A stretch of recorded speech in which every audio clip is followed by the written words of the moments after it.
physiological characteristics of some gray reptilian species.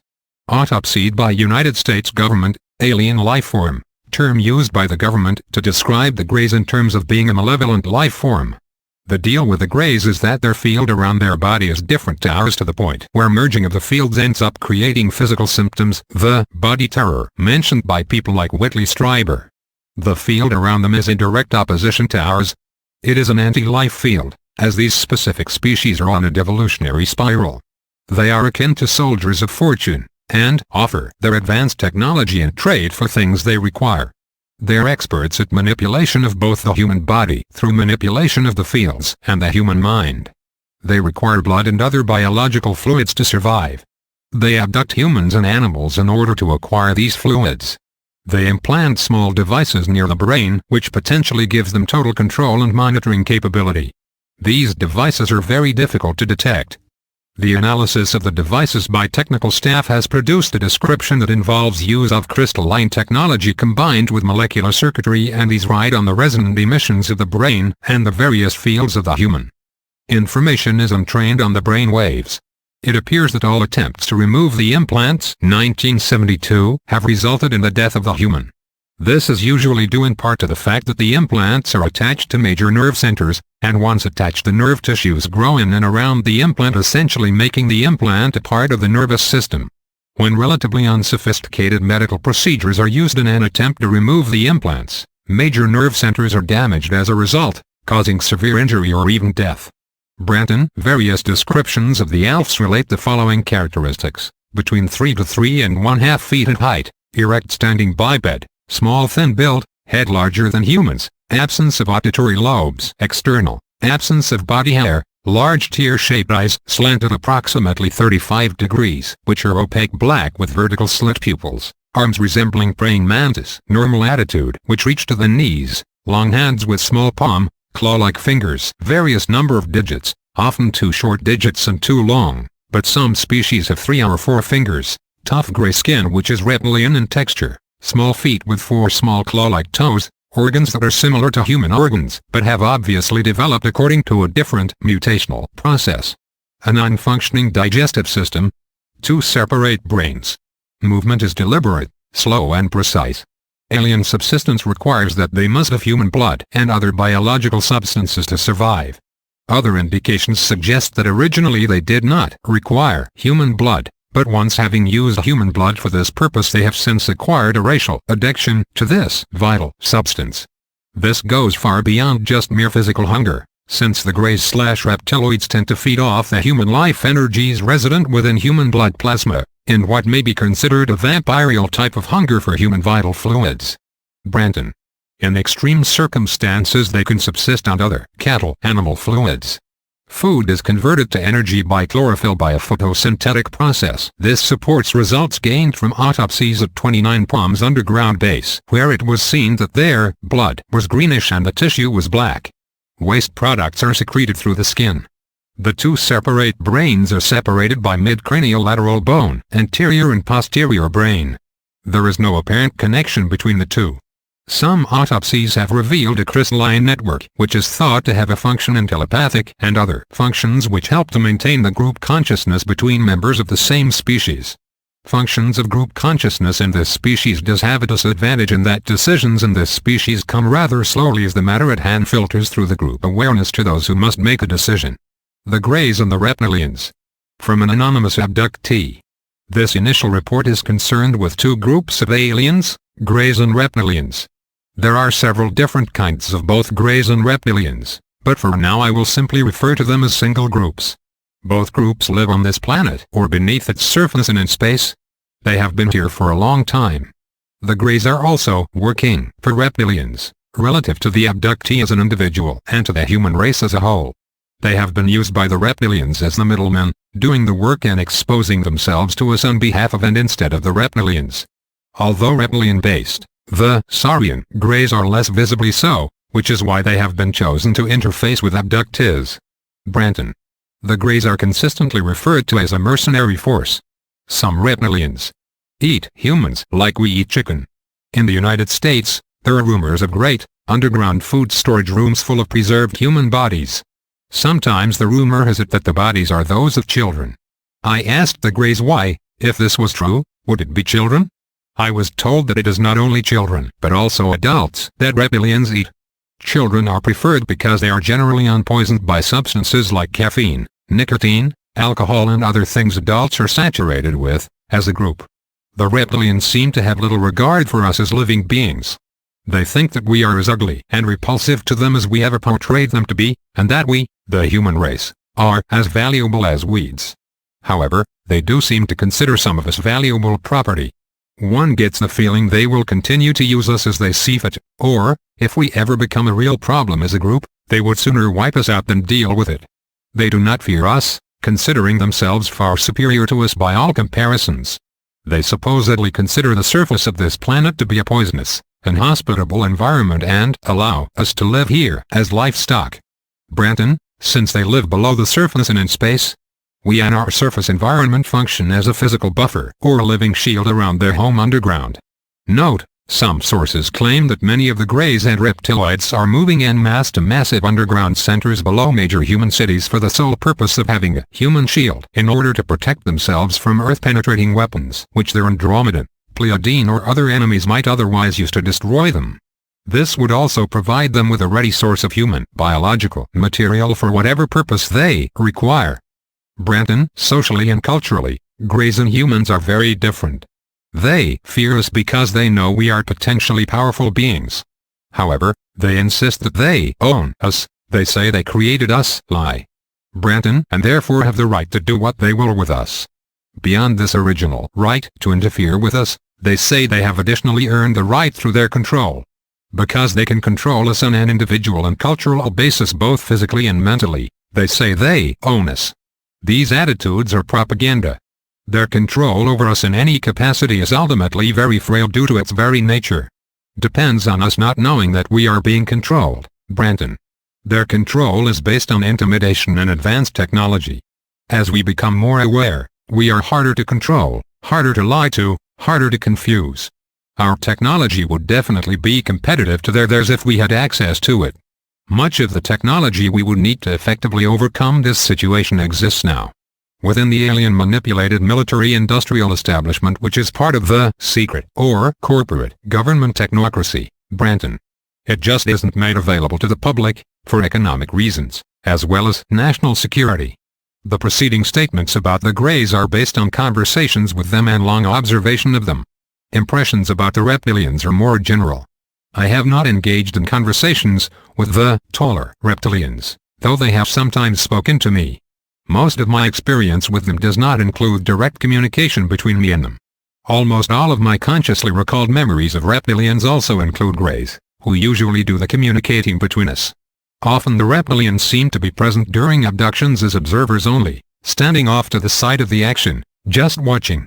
The Greys and the Bavarian Thule Society.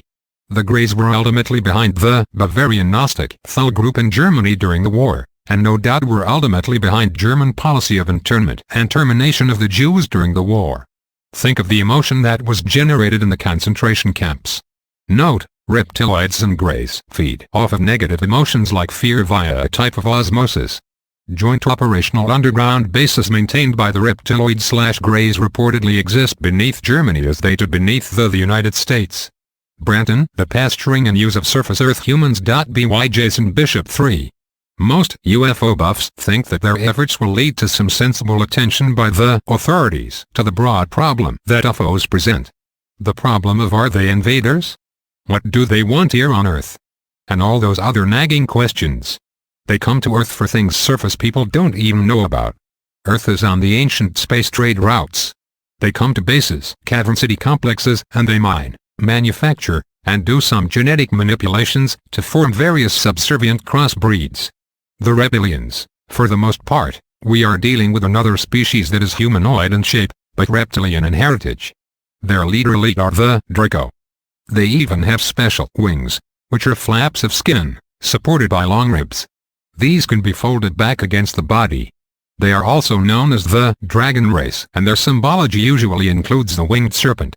There are elements of their species which do not have wings, the soldier class of the species and scientists. They are all cold-blooded and have to have a balanced environment to maintain body temperature. The soldier class of the species can bury themselves in the ground and wait long periods of time in order to ambush their enemy. If need be, they can survive on one very large meal every few weeks or even once a year when hibernating or in suspended animation. As a species, they are well suited for space travel due to their ability to hibernate. These reptoids have scales which protect them from moisture loss. They have no sweat glands. The scales, scutes, are much larger on their backs, making the skin waterproof. The scales elsewhere on the body are more flexible. They have 3 fingers with an opposing thumb. The eyes are cat-like and large. They have twin nostrils at the end of a short stubby muzzle. They are mostly meat-eaters. The mouth is more like a slit, lipless, but they have teeth which are differentiated into incisors, canines, and molars. They average from 6 to 7 feet in height. The reptilian, amphibian, humanoids have been interacting with Earth for ages. Many contactees and abductees repeatedly describe an insignia of a flying serpent on a shoulder patch, a badge, a medallion or a helmet. The serpent race lives under the ground. The Greys, the reptilian species, directs the efforts of the worker class, which are about 4 feet tall. These are currently referred to as Greys or Ibs, and are the largest category likely to be encountered by surface humans. These beings, the Greys, operate very efficiently in the dark. Their eyes are more sensitive to ultraviolet light. They have the ability to control their heart rate. The normal heart rate for a Grey is above that of a human. The skin seems to have a metallic content and an unusual cobalt pigmentation. Many have no external sex organs. Some have been bred to have them. Note, most reptiloids that have been encountered have been described as having no exterior sex organs. However, on a few occasions reptiloids have been described as having external sex organs. In nearly every case that I have heard of where these reptiloids were encountered, the abductee was a female human who was forcibly raped by the reptilian within an underground base, or even within their own homes during the abduction encounter. Branton, there are accounts in the legends of Babylon, India, Egypt, South America, Central America and elsewhere that reveal the influence of this other species on our own. One variety of reptilian crossbreed is particularly negative and dangerous. This variety, who work with the Draco, do not eat in the same way humans do. These hive-like beings use synthetically produced substances, mixed with blood. Thus slurry is sometimes mixed with hydrogen peroxide, which kills the foreign bacteria and viruses. They may also be feeding off the life essence energy of the substances. They also seem to feed off nuclear energy, and have manipulated humans into developing sources of nuclear power that emit radiation. Nuclear methods involve use of neutrons to create radiation. Methods that use positrons emit no radiation. The Greys, the short, big heads, are mercenaries. They interface with humans in secret societies and within the military/governmental complex. And interconnected web manipulates the surface Earth cultures. Command progression: Draco winged reptilian -- greater than Draco non-winged, white, brown, green-skinned, etc. -- greater than Greys -- greater than humans. Collaborators. Underground bases and way stations, the caverns beneath Calvert, Texas are being used for some type of operations. Farmers and ranchers in the area have reported hearing peculiar noises coming from deep beneath their feet. Individuals living 5 or 6 miles outside Calvert have been repeatedly driven out of their homes by the sound of generators. In April 1973, students camping in the San Gabriel Mountains on the western edge of the Mojave Desert felt uneasy and then saw a giant man-like creature. Researchers from the UFO Research Institute were called in. They discovered the sound of geared machinery and what might be compared to a hydroelectric plant coming from beneath the forest floor. Sounds of operating machinery have been recorded coming from mines in the area after midnight. The Yakima Indian Reservation, southeast of Tacoma, Washington, is the Yakima Indian Reservation. Of special interest is one particular section 40 miles wide and 70 miles long, bordered on the west by the Cascade Mountain Range. It is an area of canyons and heavily forested regions. The valley is essentially closed to the public and special permits are required to enter. Forestry personnel have heard Dorothy's term unusual sounds for years coming from underground. One area of intense activity is known as Topinish Ridge. From deep within the dark, restricted canyons, glows have been seen. This area is not accessible by foot or vehicle. low-flying silver cigar-shaped craft have been seen to disappear into the deep canyon known as the Middle Fork of Topinish Creek. Chapter 31. Confessions of an FBI X-File agent. The following is from a secret report released by an FBI special agent codenamed Jordan, who has been involved with the intrigues taking place near Dulce, New Mexico and Area 51, Greenland, Nevada. Among his fellow colleagues within the FBI, Jordan was often referred to as the X-File Man. Jordan claims to be an abductee whose birth in 1962 was genetically engineered by tall grays that had apparently altered the genetic codes within the ovum of his human mother, who was also an abductee, and infused the genetic coding of the ovum with certain specific genetic characteristics taken from another female abductee for some undetermined purpose. Although his life was being severely manipulated by the aliens, agents of the Department of the Navy apparently stepped in to counter some of the machinations which the aliens were carrying out, using abductees like Jordan as pawns in a vast game of cosmic chess. With the permission of the agent himself, the following is reproduced from Mia Adams' book The X-Cells, Esselta Publishing, Fort Lauderdale, Florida, 1995. Incidentally, the author uses the British spelling of grey, with an E, rather than the American spelling of grey, with an A, just in case the reader has wondered which is the correct spelling. They are both correct. The account I am about to give is based on my experiences and the personal investigation I have conducted over the past several months. I cannot, and in a few instances I am specifically prevented from, revealing where and when I acquired all of the information I will present. I will state that on 2 occasions I deliberately violated secure areas and on 1 occasion participated in a rather unorthodox field interrogation in order to obtain data. I also deliberately involved several innocent parties who, unfortunately, may become subject to penalties which should rightfully only be mine. I have lied and have done so knowingly and repeatedly in order to elicit information and in order to cause governmental entities to react to moves they only thought I was making. I freely admit that I am guilty of abusing the power of my office and my credentials. I do not apologize for this, but I may soon become subject to the administrative or legal consequences of these actions. So be it. At the risk of appearing melodramatic, more dire consequences may also follow.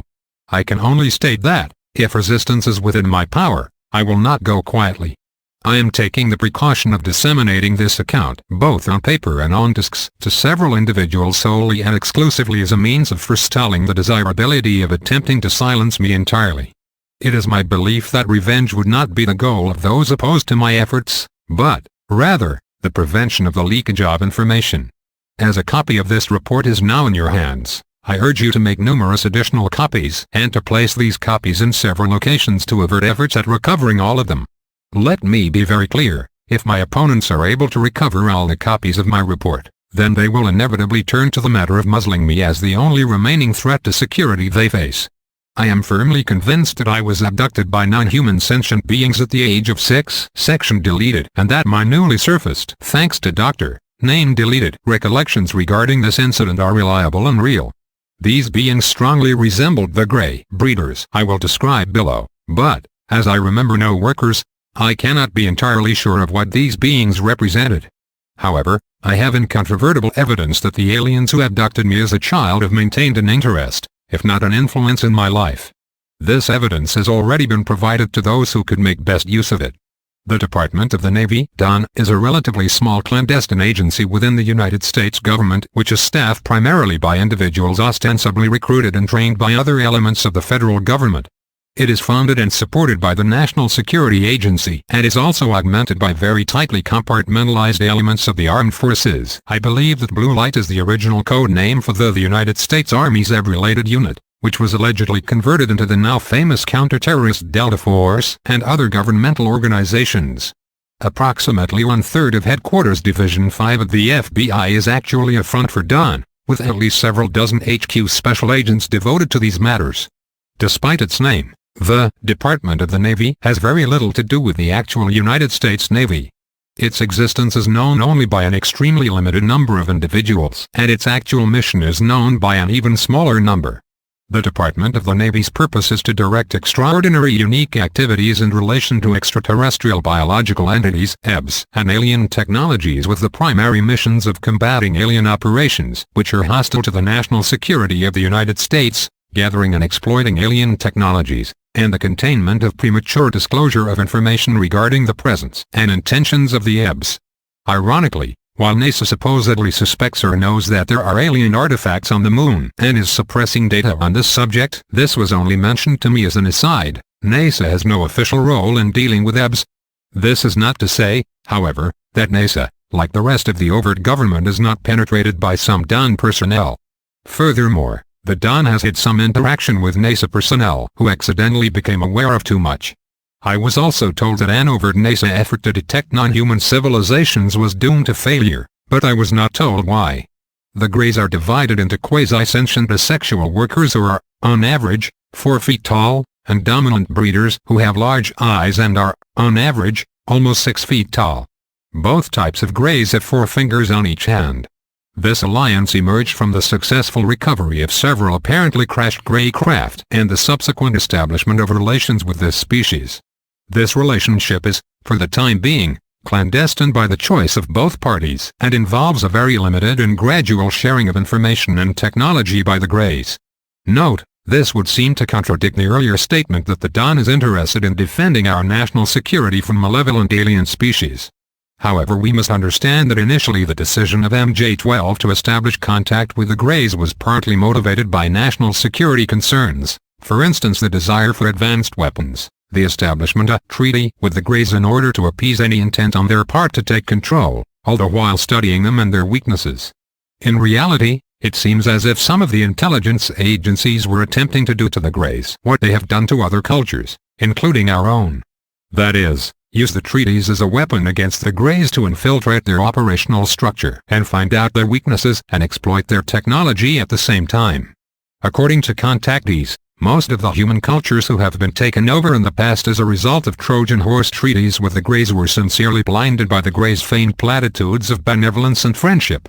The much more cynical and untrusting intelligence agencies of planet Earth, who were no strangers to war and betrayal, although hoping for the best, were at the same time preparing for the worst once the treaties were established.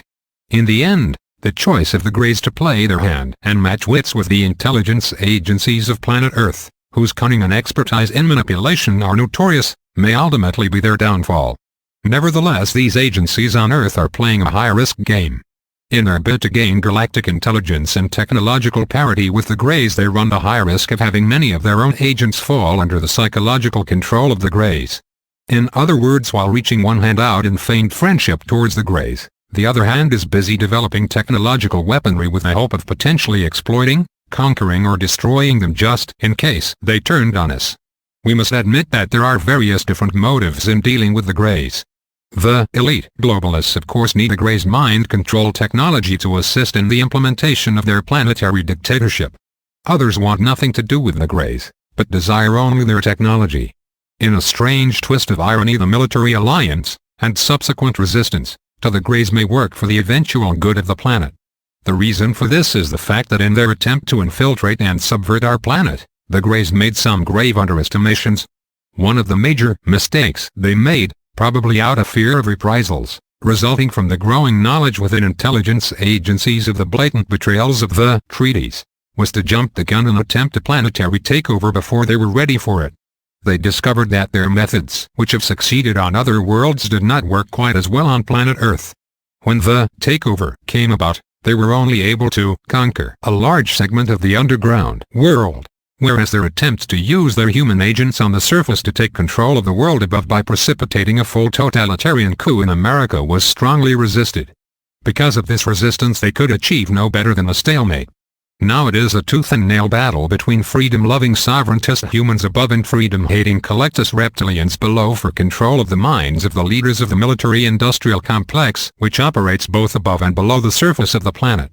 Whichever side comes out in control of the MIC will possess both worlds.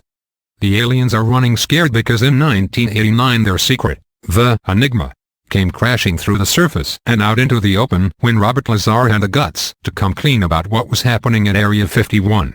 Once he stood up to the beast, others joined him in his crusade: John Lear, William Cooper, Don Ecker, Paul Bennewitz, Krista Tilden, Val Valerian, Phil Schneider, Thomas Costello, Jason Bishop, Norio Hayakawa, Bill Hamilton, Agent Yellow Fruit, John Rhodes, Michael Lindemann, Michael Corbin, Commander X, Jim McCampbell, Robert Morningsky, Colonel Steve Wilson, Bill English, Jefferson Sousa, yours truly, etc. etc. I cannot name all of the names here as the list grows every day. Although many of these may have some heated personality and philosophical differences among themselves, they nevertheless have the same thing in common. Each of them possessed a different piece of the overall puzzle on the human-alien interaction. Once the dam broke, so to speak, what had previously been a situation that was out of control in respect to the United States government, became a situation that became out of control for the Greys. Expect some rather desperate attempts by the Greys in the future to resolve the situation and take back control. As I said, they are running out of time, and they are running scared, and desperate beings did desperate things. Will they simply concede defeat and leave this planet, or do they consider planet Earth and its resources to be the key to the continued survival of their empire? I personally get the feeling that the infernal leaders of the Reptilian Collective or Hive have already invested too much in this planet to leave so easily. This means that the resolution of the situation will be up to the United States, and hopefully more than a little divine intervention. With this in mind, one might better understand the seemingly schizophrenic actions of the DON, CIA, NSA, MJ-12 and other agencies, which are being influenced and contested by basically three different groups with different agendas: those intent on maintaining true national security, those intent on selling out the United States for personal gain, and those in the middle who are just obeying orders and essentially don't know where they stand. Several sources claim that the United States Navy structure has been infiltrated to some extent by fascist elements operating deep within the CIA and NSA in an effort to use its organizational structure to serve their unconstitutional agendas, in most cases without the knowledge of most Navy personnel themselves. Through misrepresentation of their motives and intentions, these infiltrators have succeeded in gaining support from Navy personnel for their clandestine activities using the false facade of patriotism or national security, when in reality many of the joint NSA alien projects have in reality subverted the national security of the USA. Branton. Several underground and underwater facilities. At least one underwater facility is off the Florida coast and has a terrestrial access point in South Miami. I and my unseen cohorts have already provided the address to several individuals have been established to support these joint operational activities and to provide a suitable habitat for the EBs involved. Parenthetically, the Multiple Protective Shelter (MPS) ICBM basing scheme proposed in the early 1980s was actually a cover for the construction of 4,600 EB-related bunkers. This scheme was politically untenable and had to be abandoned, but would have allowed for a tremendous expansion of alien activity in the United States. There is presently an ongoing competition for influence, if not outright domination, over the Earth and its life forms between the Greys and another species commonly identified as reptilians or lizards. Note, it is interesting that several other sources claim that the Orion Greys are willfully working with and on behalf of the Draconian lizards or reptiloids. Is the suggested animosity between the Greys and reptiloids a ruse to keep the government in a state of confusion, that is, to pressure them to make alliances with the Greys to fight the reptiloids, or vice versa, in order to ensure complete governmental submission to one or the other sides of a single alien collective power structure? Branton. It is supposedly known that this species ominously refers to itself as Earthlings. I was shown extremely clear photographs of examples of this species. Reptilians appeared human-sized, had 3 toes on each foot, and had notably large mouths, muzzles, with prominent teeth. This competition has resulted in the destruction of several craft both within and without the Earth's atmosphere, and has prompted the development of certain aspects of the United States Strategic Nuclear Forces as well as the Strategic Defense Initiative (SDI). The DON, Department of the Navy, conducts extensive surveillance and monitoring of individuals who are unknowingly part of an ongoing program of manipulation of the human gene pool by competing non-human alliances. This manipulation was initially undertaken by the reptilian species, apparently to direct certain human traits in ways favorable to this species. In addition, reptilian efforts have apparently focused on the United States and, to a lesser extent, its allies due to the United States' leading economic and military or military-industrial Branton role worldwide. Study has determined that the reptilian efforts in this area amount to long-term genetic sabotage. The reptilians have also been responsible for livestock mutilations and some human abductions for other negative purposes. Strangely, there is some historical connection between the reptilians and the development of nuclear energy, but this was only hinted at by my sources. Note, it is interesting that many of the nuclear scientists had ties with the Bavarian Illuminati.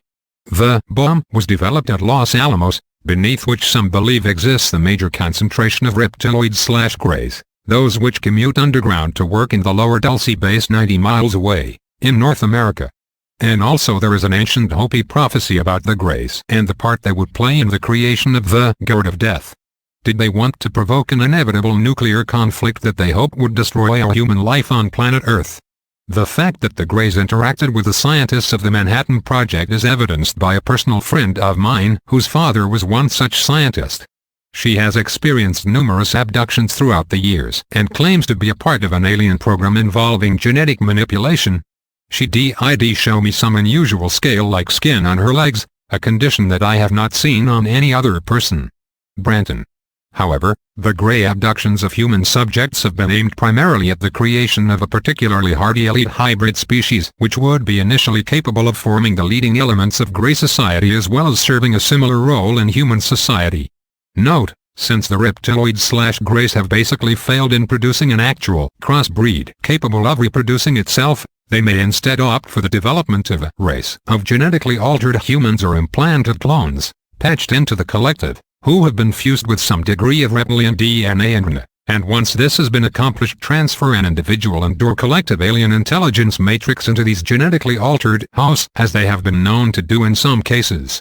There is some question as to whether the original soul of the individual is removed or suppressed when this occurs. Both may be possibilities, and one would probably need an aura detection device capable of seeing the multicolored soul chakras in order to determine whether that human has a soul or not.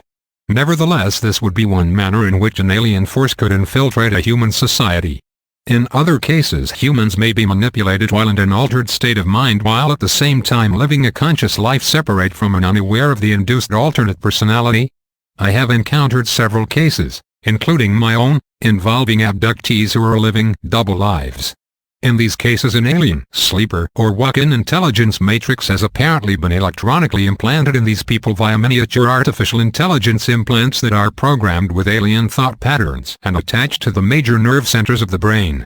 Recently there has been some progress in mainstream science in regards to programming computers with human thought patterns, growing human brain tissue in a laboratory for use in organic computers, or direct mind-machine communication as is being developed for advanced jet pilots.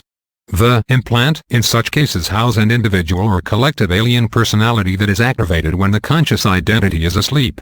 In this manner an alien parasite, whether malevolent, neutral or in very rare cases well-intentioned, may operate through the body of the host without the host being fully aware of just how his or her unconscious existence is being used or manipulated, for whatever purposes the aliens choose.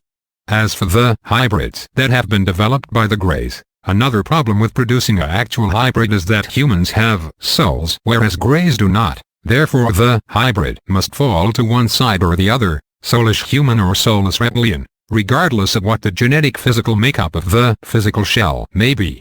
I prefer to use the term hybrids to denote the hybrids who have been born with a soul matrix, and hybrids to denote those that have not. Branton. The hybrids would also be able to survive destructive ecological changes that the greys believe will take place on Earth in the near future.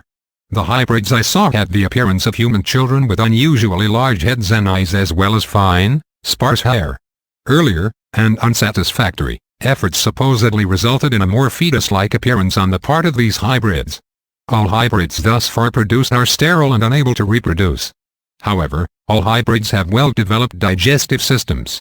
The implantation of bioelectronic devices in proximity to the central nervous systems of abductees has been utilized by the greys for several complementary purposes, but the most important reason is in order to have a more reliable means of mind control at a distance. Such control is necessary in order to facilitate follow-up abductions and in order to prevent male subjects from having voluntary sterilizations. The Dawn has taken a very active, and largely successful, role in countering reptilian genetic sabotage. However, it is tasked with taking no role other than observation of grey abductions, to the extent permitted by this group. This fact results in morale and control problems within this organization. Note, that is, they are to work to prevent alien sabotage of the human race, yet not interfere or try to prevent abductions that they know are occurring or are going to occur. It's like MacArthur's forces in Korea. They were told by their UN superiors to keep the peace in South Korea and defend it from northern communist aggression, yet not attempt to destroy the main supply depots in the north from where the attacks were originating.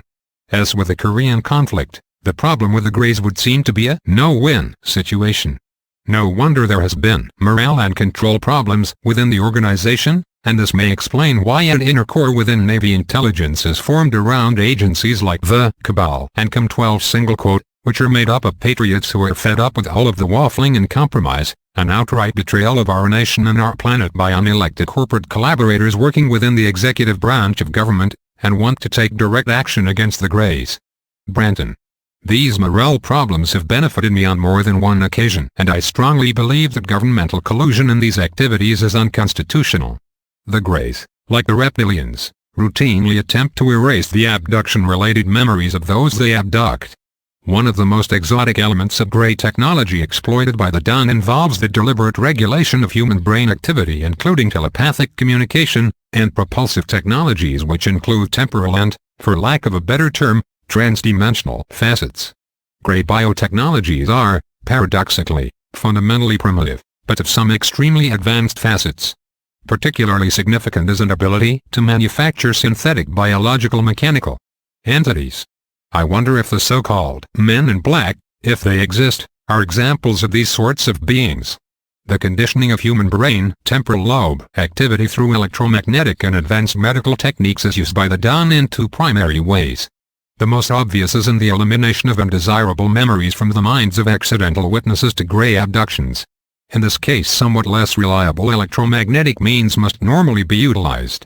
The second, but actually more important use for this form of advanced mind control is in the elimination of undesirable memories in the minds of Dawn personnel and other knowing participants in governmental activities relating to EBS. This latter form of hypnosis is normally done through more reliable medical or chemical means and is utilized for two reasons.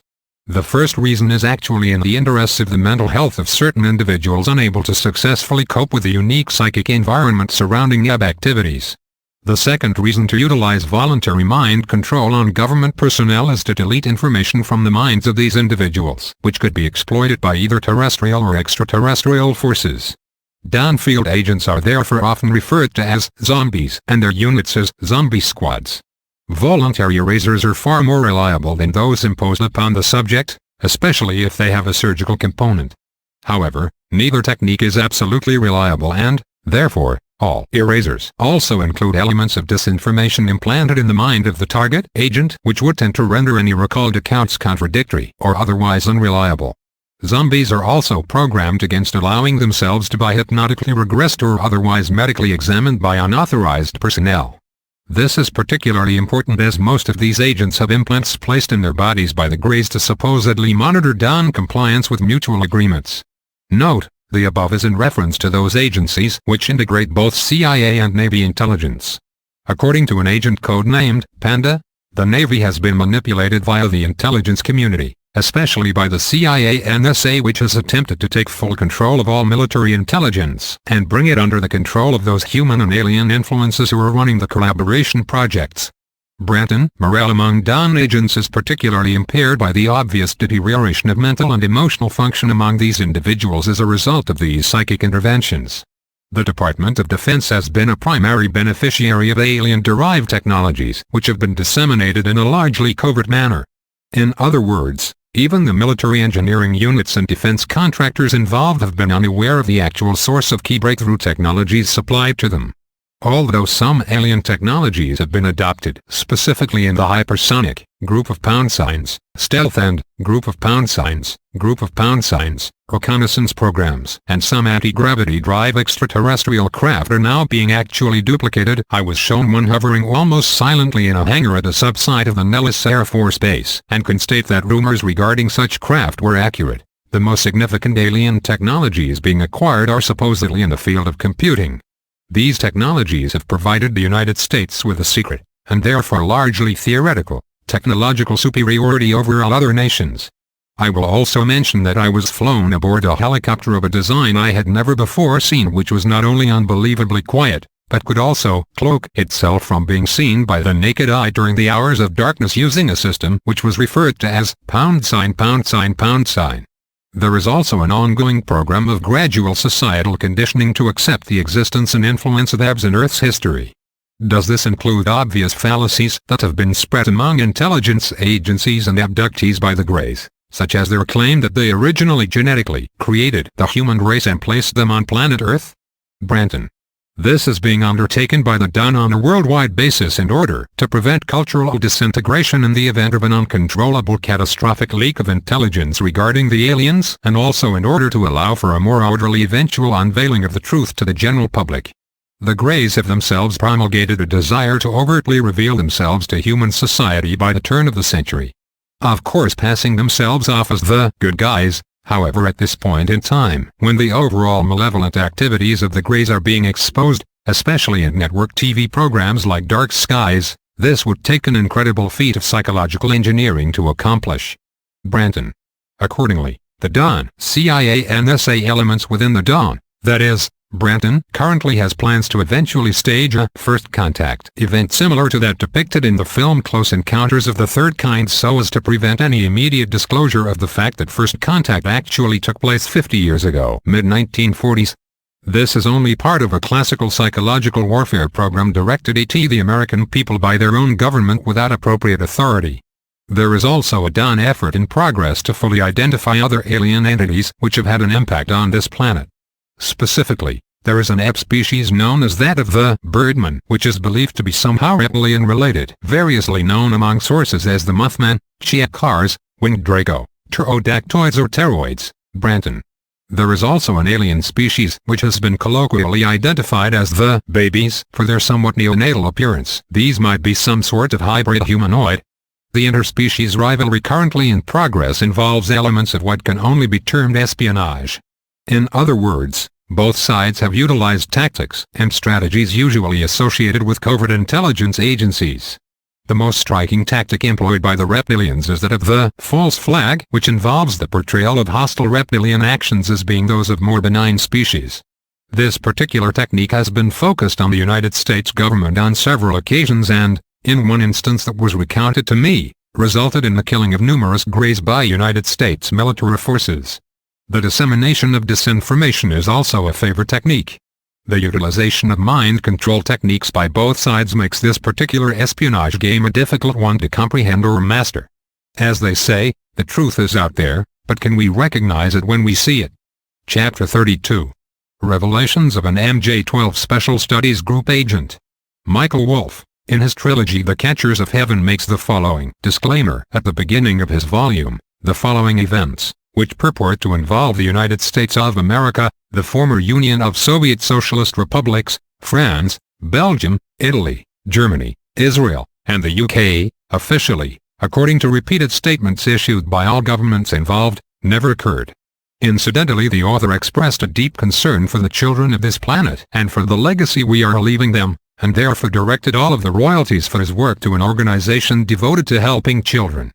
To paraphrase some of the more relevant to this work points brought out in the trilogy: black budget operations utilizing billions of dollars raised by CIA drug running were classified above top secret, thereby escaping audit by federal auditors who possessed only a secret or top secret security clearance. We are now living, as of the latter part of the 20th century, in an unregulated, taxated, inflated economic slave system carefully designed to serve the elite. The author possessed one of the highest security clearances in the world, and reported only to the United States President, even though his knowledge and briefings of cosmic affairs often surpassed his one, and only superior in several areas. He was warned against writing the trilogy, which contains sensitive information yet which deals mostly with his interactions with his friends and family on this and other worlds, by fellow friends and insiders within MJ-12. Wolff, however, chose to go ahead with the project as he felt that we have a right to know what's going on, and for the sake of the children and their future on this planet, swearing eternal hostility upon those WHO would rule the minds of men. Such tyranny, he insists, must end now. Also, Wolff states that many of the new generation of younger politicians and intelligence agents are trying to do away with the self-destructive policies of former administrations in regards to the alien scenario. The author claims to be a genetically engineered human who came from extraterrestrial Nordic genetic lines and was placed on this planet for a purpose. He possessed an above-genius mentality which made him an intelligence headhunter's dream come true. Even the presidents were aware of his talents and sought his expertise. His advanced mind led to his involvement with a super-secret project involving the development of an actual cyber-cloned humanoid with self-programming artificial intelligence if not sentience, as well as other projects involving super-advanced quantum mechanics that one will never hear about in the public domain, at least not for many years to come. Michael Wolff was raised in a Jewish family and experienced abduction/contacts ever since childhood. As had his human mother who became the host for his existence on planet Earth. The author also claims to have a genetic brother named Ase who served or serves as the Prince of the Alliance, a Nordic collective in Terra Aquila which is affiliated with the Corporate, a Grey species collective. Although the Human Alliance and the Grey Corporate interact or have interacted in the past with the other, the Nordic Alliance also maintained contact with the Federation of Worlds. The Grey Corporate in turn maintained an allegiance with something called the Unified Races of Orion. The Majestic 12 organization was aware of all three major Confederation groups, Small Bullet the Joint Humanoid Reptiloid Corporate/Alliance, Small Bullet the Mostly Humanoid Federation of Worlds or FO, Small Bullet the Mostly Reptiloid Unified Races of Orion or Euro-the Black programs are so named because presumably no one can shine a light on their activities and expose the corruption within. According to Agent Wolff, there can be governments within governments within governments, and the black ones or secret government can be invisible to the electorate government itself. There are Nordic extraterrestrials walking the streets of several major cities on Earth, unknown by others for who they are. The author knew Dr. Edward Teller, the developer of the H-bomb, on a personal basis. The author was a member of an organization called the AlphaCom Team. The author at one point was visited by two FBI/NSC agents who reminded him that his introductory briefings on the alien subject must of necessity remain secret until it is all figured out so as not to create mass panic or social instability. Note, actually the cosmic scenario seems to be more or less figured out at this point as far as myself and others are concerned, so such an excuse should be obsolete, and more so as time goes on. Branton, the author states that in a hyperspatial environment, using a shipboard generation of amplified gravity waves, it isn't speed that increases, it is the relative time-space, when acted upon by a force such as gravity waves, which reduces itself within the hyperspace field generated around the hull of the craft where spacetime becomes warped. An Einstein-Rosen bridge wormhole created by a gravity-exerting craft in space is but one example. The Star Trek scenario may be based on an actual reality. Artificially created gravity waves can theoretically reduce time to near zero and acceleration to near infinity. Einstein only had a problem with gravity in his unified field theory, as it did not seem to fit, although he did come to the conclusion that gravity and acceleration were somehow connected. With such travel it is not space itself which is physically traversed, since space folds in on itself as gravity waves act upon time. The author refers to the work of Theodore Kaluza, who used the fifth dimension algebraically to equate Einstein's four-dimensional gravity with Maxwell's electromagnetism, and this extending of space-time to 5 dimensions instead of 4 was a foundation for further relational unification theoretical development. The author also speaks of quantum mathematical theories and calculations that allow for as many as 12 dimensions. However, he warns that one must be careful as the normal laws of human logic seem to break down the closer one delves into the subatomic or quantum levels of reality. A natural disaster may be imminent, considering that in 1951 1/4 of the land surface of planet Earth was forested, whereas today it is less than 1/5, and the oceans cannot soak up all of the excess atmospheric carbon dioxide. The Jason Project existed, and was discontinued after the war in Vietnam. On May 1, 1975, 2 Zeta Reticulum Greys were demonstrating a 100% power-producing annihilation reaction in a relatively small antimatter reactor, to 2 deep-cover scientists within the tunnels below Area 51, using a super-heavy element, bombarding it with protons. 1 Ret. 4, a slang term for a resident of the 4th planet of the Zeta 2 Reticuli system, was doing the display and demanded first that all rifles, and especially bullets in them, be removed from the room. The elite military guards refused to surrender their weapons, and in the chaotic disorder and commotion that ensued, 1 alien, 2 scientists and 41 military personnel were killed, simply because the colonel in charge of security questioned the Greys' orders. One witness to the scene survived. All the humans had died of head wounds and resultant damage of brain matter. Since no weapon was seen by this witness, the author suggested that the Greys might be able to use their minds as weapons, in essence using their brains as a biochemical circuit board through which to channel electromagnetic energy via specific neural patterns or pathways. This may explain, he suggests, why the Greys have the ability to walk or phase through solid matter, read minds, send mental messages, and are able to lift and float themselves as well as abductees without observable instrumentation. The Groom War or massacre ended certain exchanges between the government and the Greys. Note, other sources imply that this was only the initial incident in the Groom Wars, and that other incidents have since occurred resulting in the deaths or disappearance of aliens and human scientists, workers and military personnel. Brenton, the author, was told by a Grey that his genetic Nordic brother, Prince Ananias was involved with arguing the human's case for existence before the corporate. Apparently these vermin have a rather high opinion of themselves for creatures that have no souls, and a low opinion of humankind, considering that humans are considered by many within the reptilian corporate as being unworthy for existence. Branton. The Alphacom team which Michael Wolff headed was or is the lead agency for Majestic 12's Special Studies Group, or MJ-12 SSG. The author initiated an organization called Project DART, Defense Alien Research Training, within the context of the C&E teams. The author was aware of and had even visited several of the following underground bases: Luke, Nevada; Roswell, New Mexico; Dayton, Ohio; Dulce, New Mexico; Nellis, Area S51 and S4, Nevada; an MJ-12 meeting center under the Greenbrier Hotel in White Sulphur Springs, West Virginia; Raven Rock or Site R001; Mount Weather, near Beaumont, Virginia; Mount Pony, near Culpeper, Virginia; the Viewtree Mountain Facility; Manzano Mountain Facility with rail tunnels to Kirtland F. Vincentia National Labs in New Mexico; and about 12 other underground facilities that cannot even be mentioned by name. Some of them have no names, just site numbers. There is a division within the intelligence community between those who want to attempt continued negotiations with the Greys and those who want to take military action against them. The author states that he and several others within MJ-12 had been abducted and manipulated by the Greys from childhood, or HIVed, you could say, suggesting that it was the Greys themselves that may have manipulated them into their positions within military intelligence.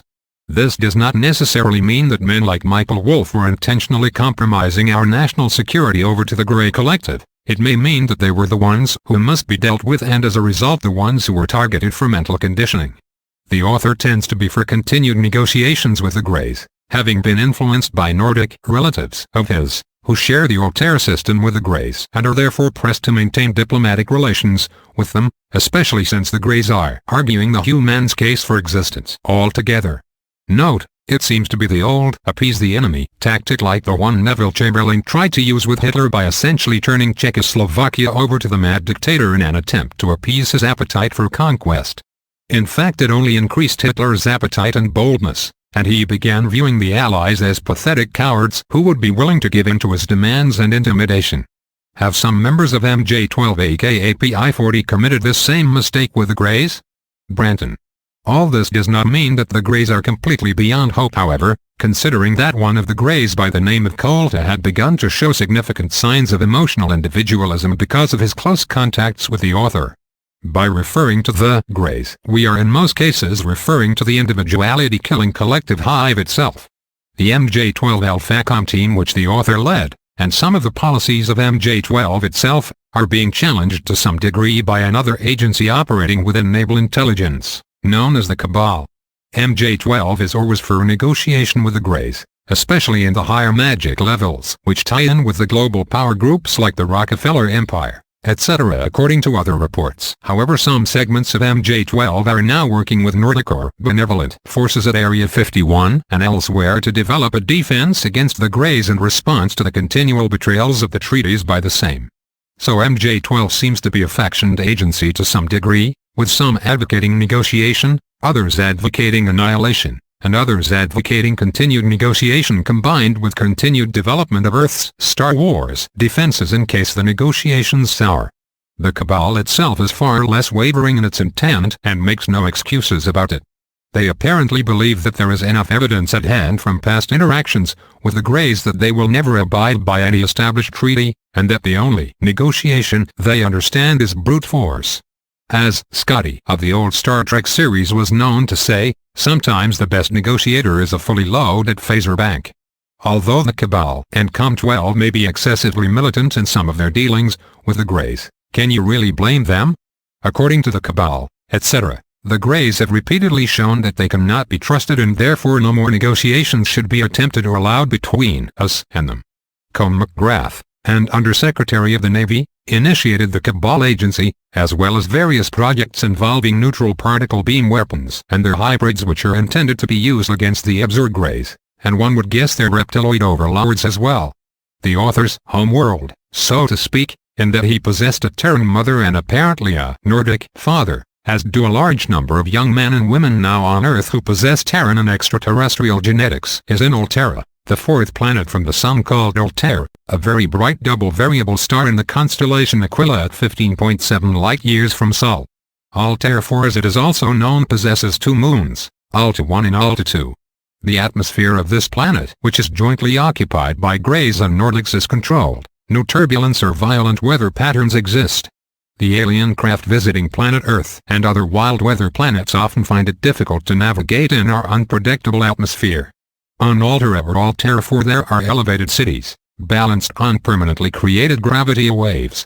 The author's Nordic brother, Prince Annan Essera, is the human moderator and chairman of the head council of the Corporate/Alliance of Planets, based on Altair. Note, the Corporate/Alliance is or was a Grey/Nordic Asterian collective, although it would seem that the Greys have subverted any human majority power or equality within the council in spite of the fact that the chairman is or was a Nordic. This might be the same ruse that some power-mongering forces on Earth have used. Namely, to allow the targeted culture to choose whatever president they wish, so long as the economic power and the councils are dominated by their own people. If much of the Grey majority is arguing the existence of the humans in Altair, and possibly on Earth, then isn't it fair for us on Earth to argue the existence of the Greys in our system, and in Altair? Although not an absolute collective like the reptilian empire based in Draconis, Boots, Orion and Reticuli, the Ashtar collective in Altair and other systems is constantly attempting to override the individuality factor of the humanoids and attempting to conform and assimilate them into the reptilian group mind. The ultimate dictatorship against individual freedom. This may be a major root of the current conflicts taking place between the reptiloids and humanoids within the Ashtar or Astarte collective, a conflict that has led to all-out warfare in Sirius B and elsewhere where the Ashtar collective is dominant.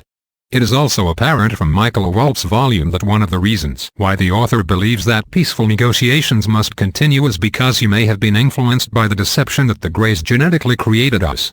Several members of MJ-12 also hold to this dubious belief system, and have apparently been manipulated into their positions of power by lifelong encounters with the Greys.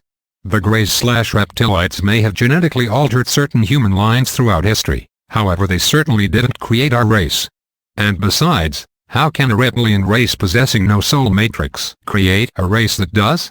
Incidentally, based on the accumulated data acquired from several independent sources, we can now establish a basic framework for the three major extraterrestrial confederations and identify some of the core star systems in this sector of the galaxy which lie at the very heart of each confederation. 1.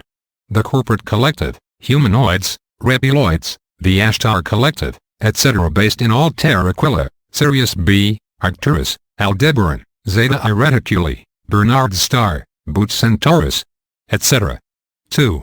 The Andromedan Federation, mostly but not entirely excluded to humanoids. An Andromeda constellation-backed federation-based entity at Pleiades, Vega Lyra, Yima, Wolf 424, Procyon, Tau Ceti, Alpha Centauri, Epsilon Aberdani, etc. 3. The Draconian Empire, mostly yet not entirely excluded to reptiloids. Based in Alpha Draconis, Epsilon Boots, Zeta 2 Reticuli, Polaris, Rigel Orion, Bellatrix Orion, Capella, etc. The Federation and Empire especially, have waged wars with each other in past centuries and millennia throughout the Sol system, in Lyra, and also the Pleiades, Orion, Procyon, Reticuli and Sirius. There are those who believe that the Greys are incapable of taming their own base animal or predatory instincts, and are conscious of little other than the drive to consume and increase their power base and feed their unbounded appetites, even if it means devouring and destroying other cultures or worlds in the process. Or, you might say they are operating under a locust mentality. Because the collectivist mindset automatically opposes sovereigntist philosophy, which advocates personal freedom and sovereignty. There are those who believe that the draconian/grey collective of its own initiative will not and cannot cease from its violations and abuses of human cultures throughout the galaxy unless forced to do so by humanoid cultures who have succeeded in taming their own base or lower predatory instincts. This could only be accomplished by those possessing a nature higher than the base predator of physical nature, by those capable of utilizing and exercising the power of their higher spiritual or solar natures. An extreme philosophy would be that the Greys/reptiloids, and in some cases insectoids or genetically engineered reptile-insectoid/insectilian hybrids, must be conquered and brought under the absolute and unconditional subservience to, or at least supervision of the humanoids, with no chance of again being allowed to attain equality or superiority over humanity, an unnatural superiority which has in the past been accomplished mainly as a result of their collective. Otherwise they will be an eternal thorn in the side of the human races and a threat to their prosperity or even existence for untold generations to come. The collective is the core of the problem. Find the control mainframes of the collective and the queens of the hive, and you will find the core of the problem. Branton, the author, states that the new quantum sciences tend to reject the Big Bang theory for universal creation and also the theory that the universe is in decay. To prove that the universe is in decay, scientists would have to prove that protons decay, which they have not yet been able to do. The Alphacom team released some of the captive Greys taken from crash sites, yet only after they were certain that these Greys could draw a logical parallel between the terror, fear, panic and fright that they experienced while they were guests of the United States government, and the fear and victimization that human abductees often feel when they are unwilling guests of the Greys.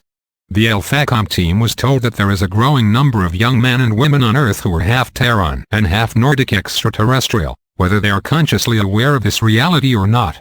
They are apparently here on Earth to take part in some important mission, and most are silent or unknowing contactees from birth.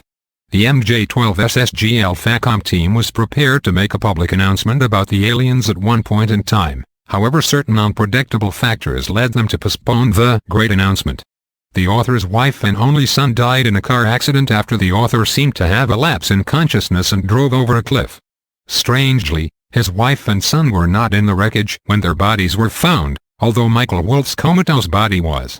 His staff and all of the field operatives under his command suggested that the accident may have been linked to an action taken against him by another deep-level intelligence agency.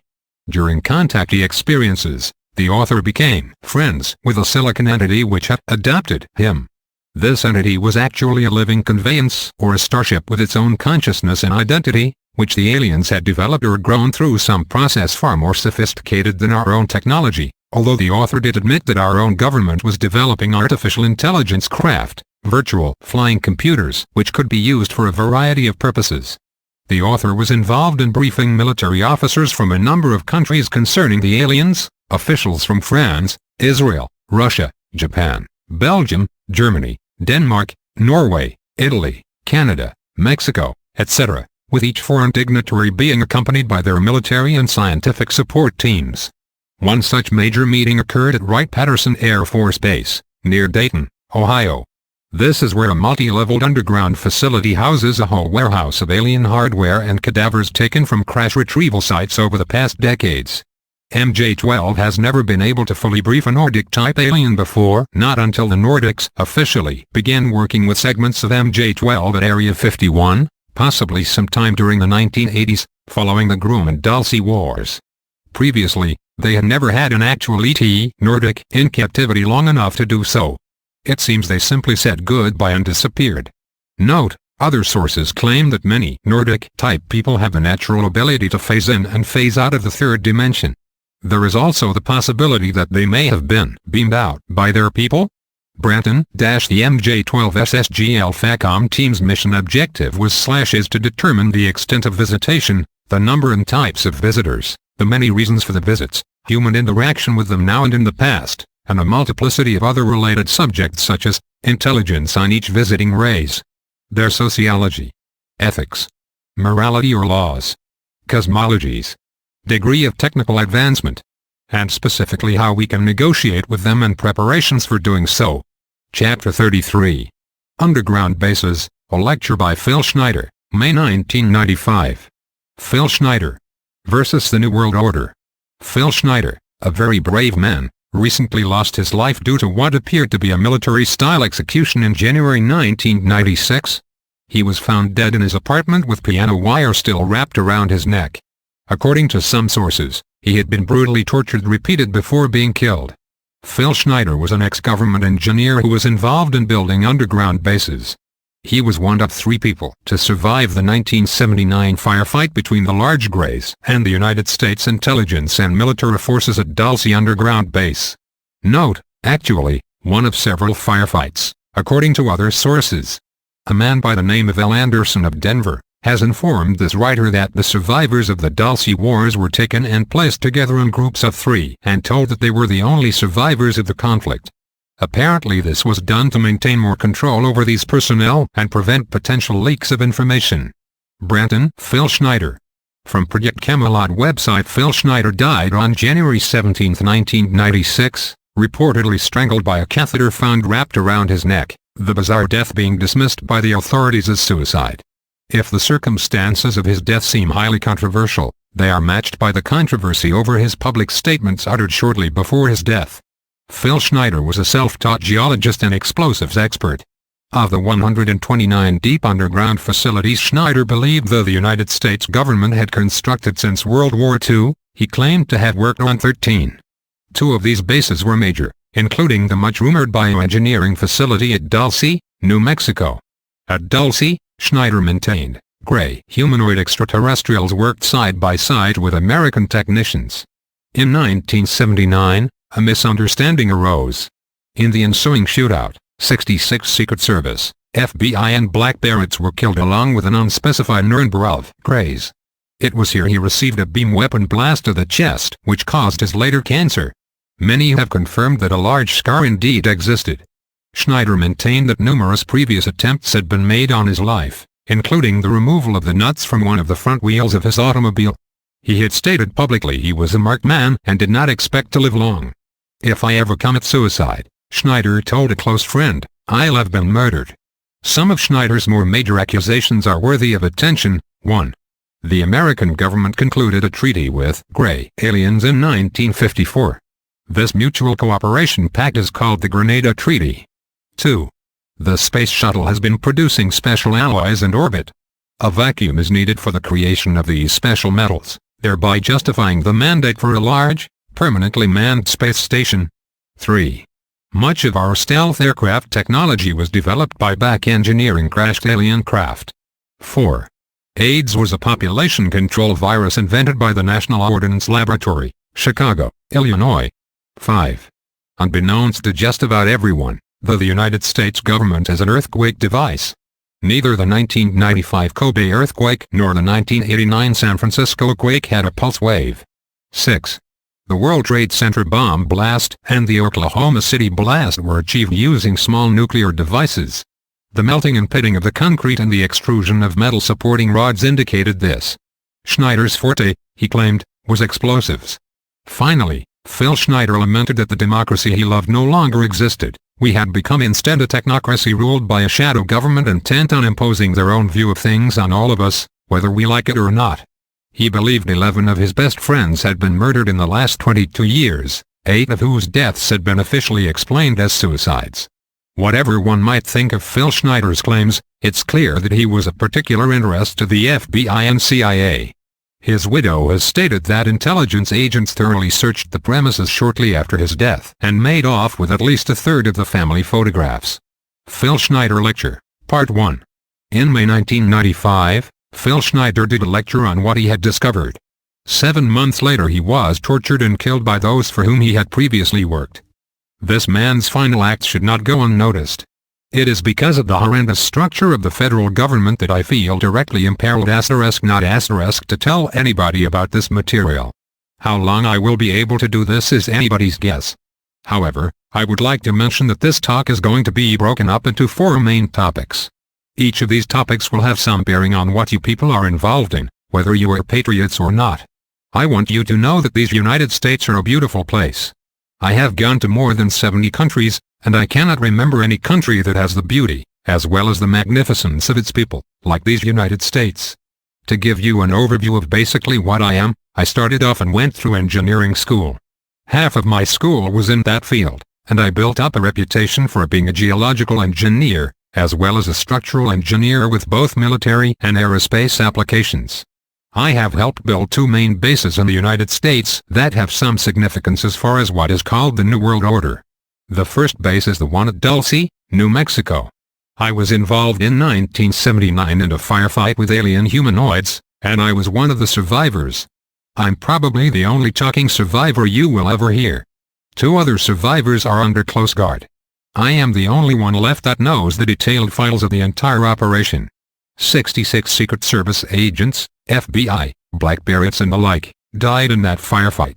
I was there. Number 1, part of what I am going to tell you is going to be very shocking. Part of what I am going to tell you is probably going to be very unbelievable, though, instead of putting your glasses on, I'm going to ask you to put your skepticals on. But please, feel free to do your own homework. I know the Freedom of Information Act isn't much to go on, but it's the best we've got. The local law library is a good place to look for congressional records. So, if one continues to do their homework, then one can be standing vigilant in regard to their country. Deep underground military bases and the black budget. I love the country I am living in, more than I love my life, but I would not be standing before you now, risking my life, if I did not believe it was so. The first part of this talk is going to concern deep underground military bases and the black budget. The black budget is a secretive budget that garners 25% of the gross national product of the United States. The black budget currently consumes $1.25 trillion per 2 years. At least this amount is used in black programs, like those concerned with deep underground military bases. Presently, there are 129 deep underground military bases in the United States. They have been building these 129 bases day and night, unceasingly, since the early 1940s. Some of them were built even earlier than that. These bases are basically large cities underground connected by high-speed magneto-levitin trains that have speeds up to Mach 2. Several books have been written about this activity. Al Billick has my only copy of one of them.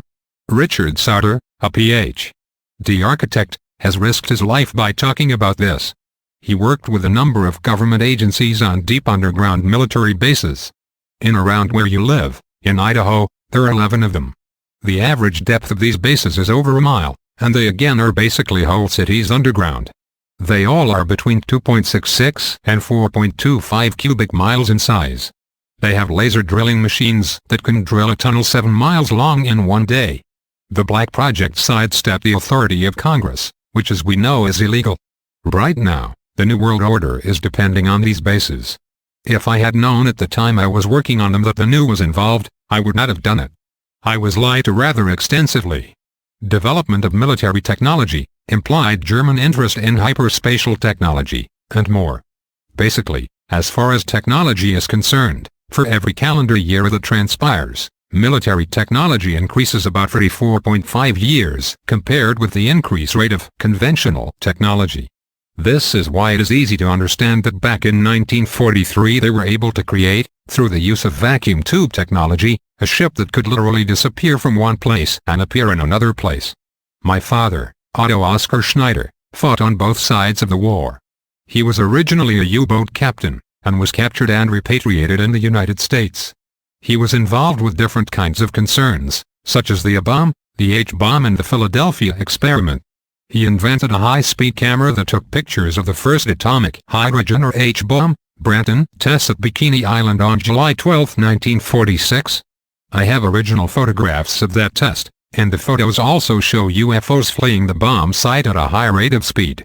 Bikini Island at the time was infested with them, especially under the water, and the natives had problems with their animals being mutilated. At the time, General MacArthur felt that the next war would be with aliens from other worlds. Anyway, my father laid the groundwork with theoreticians about the Philadelphia experiment, as well as other experiments. What does that have to do with me? Nothing, other than the fact that he was my father. I don't agree with what he did on the other side, but I think he had a lot of guts in coming here. He was hated in Germany. There was a $1 million reward, payable in gold, to anyone who killed him. Obviously, they didn't succeed. Anyway, back to our topic, deep underground bases. The firefight at Dulce base. Back in 1954, under the Eisenhower administration, the federal government decided to circumvent the Constitution of the United States and form a treaty with alien entities. It was called the 1954 Greta Treaty, which basically made the agreement that the aliens involved could take a few cows and test their implanting techniques on a few human beings, but that they had to give details about the people involved. Slowly, the aliens altered the bargain until they decided they wouldn't abide by it at all. Back in 1979, this was the reality, and the firefight at Dulce occurred quite by accident. I was involved in building an addition to the deep underground military base at Dulce, which is probably the deepest base. It goes down 7 levels and over 2.5 miles deep. At that particular time, we had drilled 4 distinct holes in the desert, and we were going to link them together and blow out large sections at a time. My job was to go down the holes and check the rock samples, and recommend the explosive to deal with a particular rock.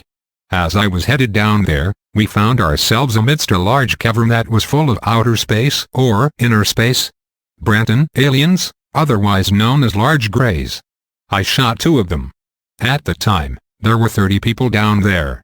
About 40 more came down after this started, and all of them got killed. We had surprised a whole underground base of existing aliens. Later, we found out that they had been living in our planet for a long time. This could explain a lot of what is behind the theory of ancient astronauts.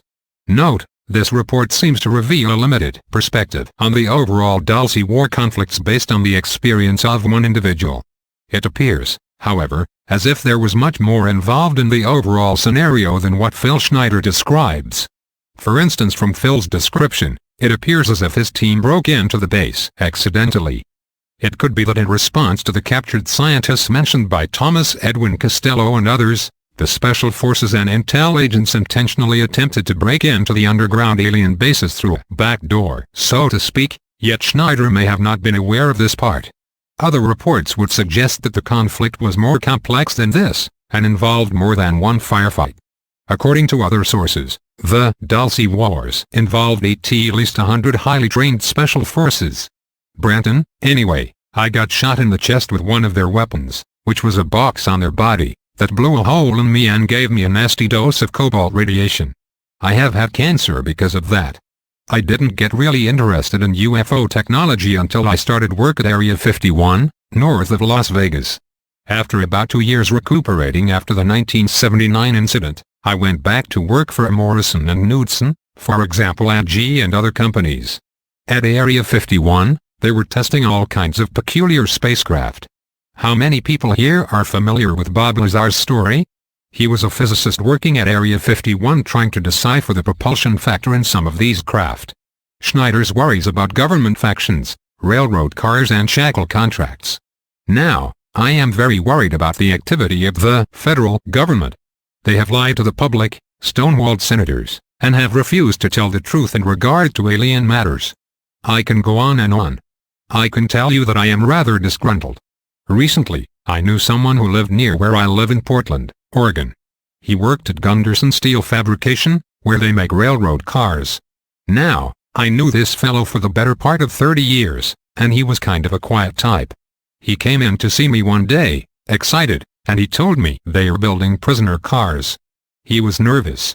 Gunderson, he said, had a contract with the federal government to build 10,720 full-length railroad cars, each with 143 pairs of shackles. There are 11 subcontractors in this giant project. Supposedly, Gunderson got over $2 billion for the contract. Bethlehem Steel and other steel outfits are involved. He showed me one of the cars in the rail yards in North Portland. He was right. If you multiply 10,720 times 143 times 11, you come up with about 15 million. This is probably the number of people who disagree with the federal government. No more can you vote any of these people out of office. Our present structure of government is technocracy, not democracy, and it is a form of feudalism. Note, I would venture to say that it is more like a techno-monarchy, since several of the United States presidents have been placed in office with Rockefeller financial and media backing, suggesting that these same presidential hirelings were inclined to favor certain Rockefeller and in turn international banking agendas. Technomonarchy would constitute those parts of the military-industrial complex or MIC that are largely influenced by Rockefeller interests. According to various sources, the German immigrant Rockefellers are not the top of the ladder for the world conspiracy. True, they control much of the eco-political system in the United States of America, however they are following the agenda of the Bilderberger cult, the 13 Wicca Masons, 13 black nobility, and 13 Maltese Jesuits who have joined together under the covering of the Bavarian Illuminati, which in turn is the modern manifestation of the joined human alien serpent cult, which seems to have had its origins within the ancient underground Masonic systems of Egypt, a cult or collaboration that was brought to Bavaria by the early Germanic trade guilds during the height of the so-called Holy Roman German Empire. Branton. This technocracy has nothing to do with the Republic of the United States. These people are godless, and have legislated out prayer in public schools. You can get fined up to $100,000 and 2 years in prison for praying in school. I believe we can do better. I also believe that the federal government is running the gambit of enslaving the people of the United States. I am not a very good speaker, but I'll keep shooting my mouth off until somebody puts a bullet in me, because it's worth it to talk to a group like this about these atrocities.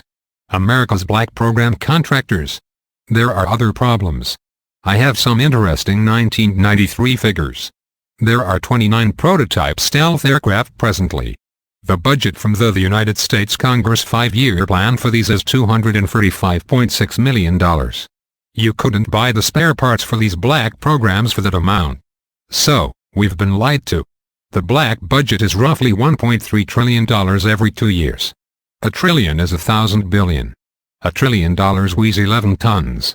The United States Congress never sees the books involved with this clandestine pot of gold. Contractors of these programs, for example G. Westinghouse, McDonnell Douglas, Morrison-Knudsen, Wackenhut Security Systems, Boeing Aerospace, Gloromar Aerospace, Aerospatial in France, Mitsubishi Industries, Ryder Trucks, Bechtel, IG Farben, plus a host of hundreds more. Is this what we are supposed to be living up to as freedom-loving people? I don't believe so. Star Wars an apparent alien threat. Still, 68% of the military budget is directly or indirectly affected by the black budget. Star Wars relies heavily upon stealth weaponry. By the way, none of the stealth program would have been available if we had not taken apart crashed alien discs. None of it. Some of you might ask what the space shuttle is shuttling. Large ingots of special metals that are milled in space and cannot be produced on the surface of the Earth. They need the near vacuum of outer space to produce them. We are not even being told anything close to the truth. I believe our government officials have sold us down the drain, lock, stock and barrel. Up until several weeks ago, I was employed by the United States government with a Rhyolite 38 clearance factor, one of the highest in the world. I believe the Star Wars program is there solely to act as a buffer to prevent alien attack. It has nothing to do with the Cold War, which was only a ploy to garner money from all the people. For what? The whole lie was planned and executed for the last 75 years. Stealth aircraft technology used by the United States agencies and the United Nations. Here's another piece of information for you folks. The Drug Enforcement Administration, D, and the ATF rely on stealth tactical weaponry for as much as 40% of their operations budget. This in 1993, and the figures have gone up considerably since. The United Nations used American stealth aircraft for over 28% of its collective worldwide operations from 1990 to 1992, according to the Center for Strategic Studies and UN Report 3092. The Guardians of Stealth and Delta Force Origins of the Bosnia Conflict. The Guardians of Stealth. There are at least 3 distinct classifications of police that guard our most well-kept secrets. Number 1, the Military Joint Tactical Force, MJTF, sometimes called the Delta Force or Black Berets, is a multinational tactical force primarily used to guard the various stealth aircraft worldwide. By the way, there were 172 stealth aircraft built. 10 crashed, so there were at last count about 162. Bill Clinton signed them away about 6 weeks ago to the United Nations. There have been indications that the Delta Force was sent over to Bosnia during the last days of the Bush administration as a covert sniper force, and that they started taking potshots at each side of the controversy, in order to actually start the Bosnia conflict, that would be used by succeeding administrations for political purposes. Thoughts on the bombings in the United States? I was hired not too long ago to do a report on the World Trade Center bombing. I was hired because I know about the 90-some-odd varieties of chemical explosives. I looked at the pictures taken right after the blast. The concrete was puddled and melted. The steel in the rebar was literally extruded up to 6 feet longer than its original length. There is only one weapon that can do that, a small nuclear weapon. That's a construction-type nuclear device. Obviously, when they say that it was a nitrate explosive that did the damage, they are lying 100%, folks. The people they have in custody probably didn't do the crime. As a matter of fact, I have reason to believe that the same group held in custody to do other crimes, such as killing a Jewish rabbi in New York. However, I want to further mention that with the last explosion in Oklahoma City, they are saying that it was a nitrate or fertilizer bomb that did it. First, they came out and said it was a 1,000-pound fertilizer bomb. Then, it was 1,500. Then 2,000 pounds. Now it's 20,000. You can't put 20,000 pounds of fertilizer in a Ryder truck. Now, I've never mixed explosives, per se. I know the chemical structure and the application of construction explosives. My reputation was based on it. I helped hollow out more than 13 deep underground military bases in the United States. I worked on the Moda project, in West Germany, in Spain and in Italy. I can tell you from experience that a nitrate explosion would not have hardly shattered the windows of the federal building in Oklahoma City. It would have killed a few people and knocked part of the facing off the building, but it would never have done that kind of damage. I believe I have been lied to, and I am not taking it any longer, so I'm telling you that you've been lied to. Phil Schneider Lecture, Part 2. With the preceding confirmation of his claims, we now return to the Phil Schneider Lecture. Branton, the truth behind the Republican contract with America. I don't perceive at this time that we have too much more than 6 months of life left in this country, at the present rate. We are the laughingstock of the world, because we are being hoodwinked by so many evil people that are running this country. I think we can do better. I think the people over 45 are seriously worried about their future. I'm going to run some scary scenarios by you. The contract with America. It contains the same terminology that Adolf Hitler used to subvert Germany in 1931. I believe we can do better. The contract with America, or is it the contract on America? Branton, is a last-ditch effort by our federal government to tear away the Constitution and the Bill of Rights. Some statistics on the black helicopter presence. The black helicopters. There are over 64,000 black helicopters in the United States. For every hour that goes by, there is one being built. Is this the proper use of our money? What does the federal government need 64,000 tactical helicopters for, if they are not trying to enslave us? I doubt if the entire military needs 64,000 worldwide. I doubt if all the world needs that many. There are 157 F-117A stealth aircraft loaded with LiDAR and computer-enhanced imaging radar. They can see you walking from room to room when they fly over your house. They see objects in the house from the air with a variation limit of 1 inch to 30,000 miles. That's how accurate it is. Now, I worked in the federal government for a long time, and I know exactly how they handled their business. Government earthquake device, AIDS as a bioweapon based on alien excretions. The federal government has now invented an earthquake device. I am a geologist, and I know what I am talking about. With the Kobe earthquake in Japan, there was no pulse wave as in a normal earthquake. None. In 1989, there was an earthquake in San Francisco. There was no pulse wave with that one either. It is a Tesla device that is being used for evil purposes. The black budget programs have subverted science as we know it. Look at AIDS, invented by the National Ordnance Laboratory in Chicago, Illinois in 1972 and passed to the United Nations, World Health Organization via the Military Biogenetics Facility at Fort Detrick, Maryland to be injected into smallpox vaccines in Africa and hepatitis II vaccines in America, according to Drs. William Campbell Douglas, Alan Cantwell, Jr. and Dr. Robert Strecker, Branton. It was a biological weapon to be used against the people of the United States. The reason I know this is that I have seen the documentation by the Office of Strategic Services, which by the way is still in operation to this day, through the CDC in Atlanta. They used the glandular excretions of animals, humans and alien humanoids to create the virus. According to the above-mentioned doctors, part of the production of the virus involved the splicing of the bovine leukemia and sheep visna viruses and conserved human tissue cultures.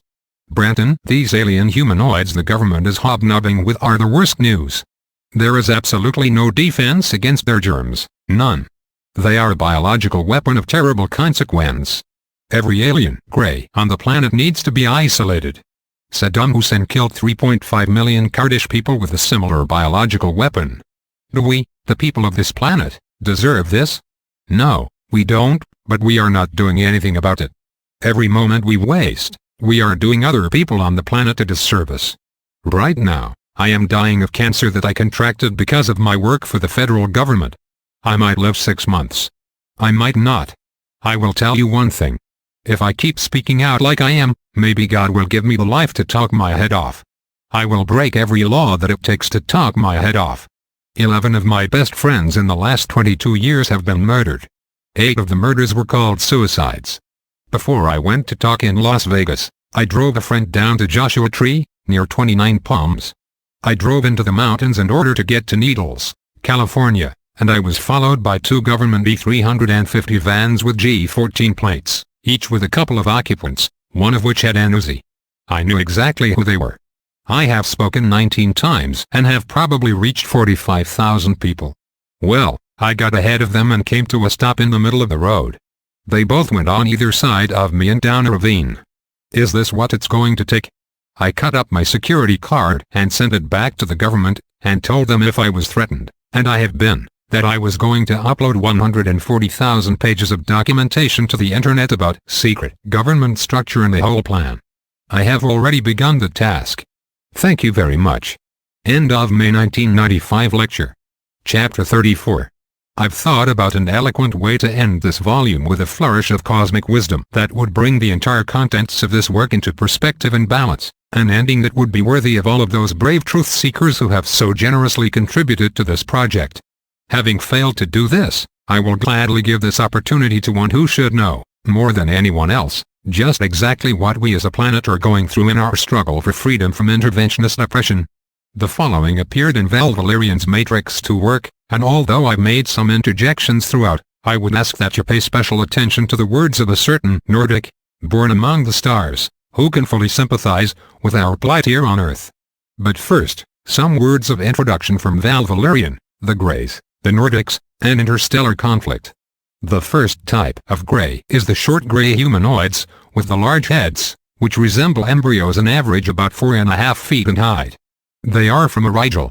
Rigel is a double bluish-white star on the left foot of Orion. It is this type of humanoid that is performing most of the animal mutilations and human mutilations, which has made a secret deal with our government, and which was in contact with Hitler Nazis. They derive nourishment from the glandular secretions and the enzymes they extract from the animals they mutilate, which they absorb through their pores. Our government permits such activities partially because of its acute fear of these beings, and partially because it is under the delusion that they will give us technical information enabling us to attain military superiority over the Russians in exchange for permitting the mutilations and abductions. The stealth bomber and Star Wars technologies are being obtained from them.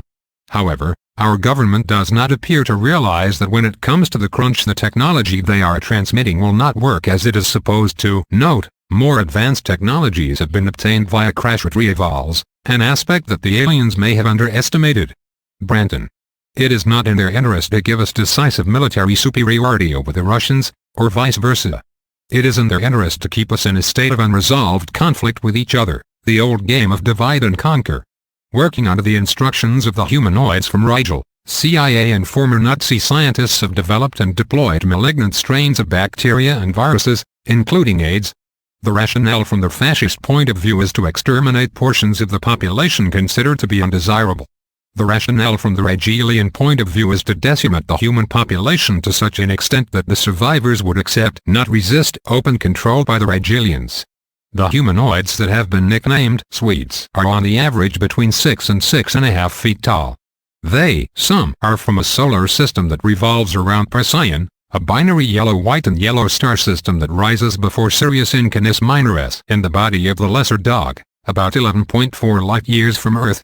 They are from the fourth planet in orbit around the Procyon double star system. The tall blonde humanoids from Procyon and the short gray humanoids from Rigel have been enemies for thousands of years. The tall blondes from Procyon have a benign attitude toward humanity, except for their strong disapproval of our inhumanity to each other. This strong disapproval is further intensified by our government having made a secret alliance with their hereditary enemies, in order to obtain even more destructive weapons systems than those already in existence. Our government is not interested in negotiating with the Procyonians, as they would not provide us with weapon systems. Their motivation for breeding with humans is to tune up the frequency of our species, in order to help us to help ourselves. Their concern is for the well-being of all forms of life, not just humanity. The entire biosphere will benefit if we fulfill our positive potential, instead of self-destructing our planet's biosphere in the process. It would be a mistake to count on them to clean up the mess we have made of our polluted planet, or to bring peace by dismantling our nuclear weapons. It is up to us to solve the problems that we have ourselves created. In order to extricate ourselves from the covert alliance the CIA and their Nazi SS predecessors, Branton had made with Rigel, without our knowledge or consent, we must first regain control of our government. Valerian then quotes the following words of one Procyon star traveler by the name of Kyla, who revealed the following to an unnamed Earth woman with whom he had established contact. Tyrants have been defeated many times on many planets, in countless solar systems and galaxies. How strange it is that as soon as one tyrant of any species is thought to be banished forever, another always, but always, takes his place. The idealistic revolutionaries who defeated King George III in America went on to oppress the Indians and blacks. Many of those who fought most courageously against the Axis powers of fascism later became fascists themselves, as is demonstrated by the present plight of the Palestinians, Afghans, Chileans and Nicaraguans. Yes, you must try to regain control of your government, but if so much as one individual involved in this process has not first gained control of his or her selfhood, it will be for naught. One can never defeat or gain control of anything but oneself. Those destined to ouster the Rigelians must always keep track of the state of their selfhood, and learn first to defeat within themselves the essence of that which is tyranny. Through this type of awareness, they will know when to and when not to act. Through understanding a hostile entity to be but one of the ineffable countless facades, it loses its power over you. Through the ability to wisely perceive a hostile entity, you may gain control of it. In overcoming the Rigelians, one must take great precautions not to become oneself the enemy. Or, as the old Chinese proverb says, beware when fighting a dragon that you do not become one. Kyla, the Procyon's intelligence agent, continues, if you were a highly advanced culture about to invade a relatively primitive culture, you would not do it with a flourish of ships showing up in the heavens, and take the risk of being fired upon. That's the type of warfare less evolved mortals would get into. You would begin by creating intense confusion, with only inferences of your presence, inferences which cause controversial disagreement. Note, it is interesting that the major intelligence projects designed to discredit UFO witnesses and cause confusion and contention among, and infiltration of, various UFO research organizations have been traced back to the Nazified NSA-CIA, which in turn maintains, as this is being written, continued ties with the Greys. Branton. You would go to the most secret and powerful organizations within the society. In the case of the United States, you would infiltrate the CIA, and through the use of techniques unknown to them, you would take over some of the key people in their innermost core group. You would proceed in the same fashion to take over key members of the KGB. You would also create great dissension among the public at large, some individuals and groups insisting that they have seen UFOs, others insisting with equal vehemence that such a thing is not possible, and that they are either liars or deluded. You would involve the planet's two major nations in an ongoing idiotic philosophical dispute, keeping them constantly at each other's throats over such questions as whether Thomas Jefferson was greater than Karl Marx or vice versa. That is, whether capitalist tyranny or communist tyranny is worse than the other. By the way, don't confuse communism with communalism, and don't confuse capitalism with democracy. Communalism and democracy are sovereigntist movements that respect the personal rights and freedoms of others. So-called unrestrained communism and capitalism are codependent collectivist evils. Capitalist tyranny created communist tyranny, and communist tyranny justifies its existence as a force to fight capitalist tyranny. Insane world we live in, is it not? Branton. You would keep them continuously occupied with quarreling like two adolescent boys trying to prove their masculinity over who has which piece of territory, whether one has the right to invade Afghanistan or the other has the right to invade Nicaragua, persistently exchanging threats and insults like a couple of macho teenagers, while arguing whether one should dismantle one type of nuclear warhead, or the other should dismantle another type of nuclear warhead. As you watched all this, you would sit back and you would laugh, if you had the capacity to laugh. You would occasionally let your ships be seen by some of the ordinary citizens, so that the elite governmental groups would become involved in attempts to keep them quiet, clumsily squelching attempts to make information about UFO activity public. This would result in the mass population losing confidence in the veracity of their elected officials. There would be constant arguments between the authorities and the public as to whether or not the persistently reported phenomena genuinely existed, thereby setting the population and the government at each other's throats. You would have already set the two major superpowers at each other's throats. By subtly causing economic turmoil, you would set the haves and the have-nots at each other's throats. In all possible ways, you would plant the seeds of massive discontent. After you had manipulated the population to the point where your covert control over it was complete, you might decide to go overt, and let a few ships land in public. But you would not go from covert to overt until you were sure of the totality of your control. Those who have experienced UFO sightings or ET close encounters will constantly be at odds with the government, which will continue to retaliate by stigmatizing them as liars or deluded. The impoverished will become even more impoverished, and more filled to overflowing with explosively righteous anger. The wealthy will cling even more greedily to the wealth that they already have, creating a social atmosphere of sheer desperation and complete confusion. To add to that, there will be series after series of natural disasters, some genuinely natural, some human-induced through aberrant scientific activities such as underground nuclear testing, others deliberately induced by the Greys through the scalar type. Branton, technology they are in possession of. When approximately 3/4 of the planet's population has been eliminated in this fashion, the Greys can then make an overt appearance as saviors from the skies, distributing food and medicine to the survivors. As the survivors line up to receive their quotas of food and medicine, implants will be inserted, supposedly to aid in further food distribution, actually to guarantee complete Grey control with no possibility of rebellion. Note, electronic chip implants have already been developed. These operate on bodily temperature changes, and it is interesting that the part of the body which experiences the greatest ranges of temperature change are the forehead and the hands, which is interesting when compared to the prophecies in the 13th chapter of the Book of Revelation. These chips will not only serve to control individuals, but will also be able to track their every movements by satellite. One individual who worked on such a chip stated that the implant would decay after a certain period of time, at which point a poisonous virus would be released into the bloodstream of those who had received it, eventually killing the person and effecting a type of automatic population control for the electronically controlled society. Branton. From the point of view of the Greys, terrestrial humanity will have been reduced to manageable numbers and to eternal submission. Humanity is not about to be invaded. Humanity is not in the middle of an invasion. Humanity has been invaded.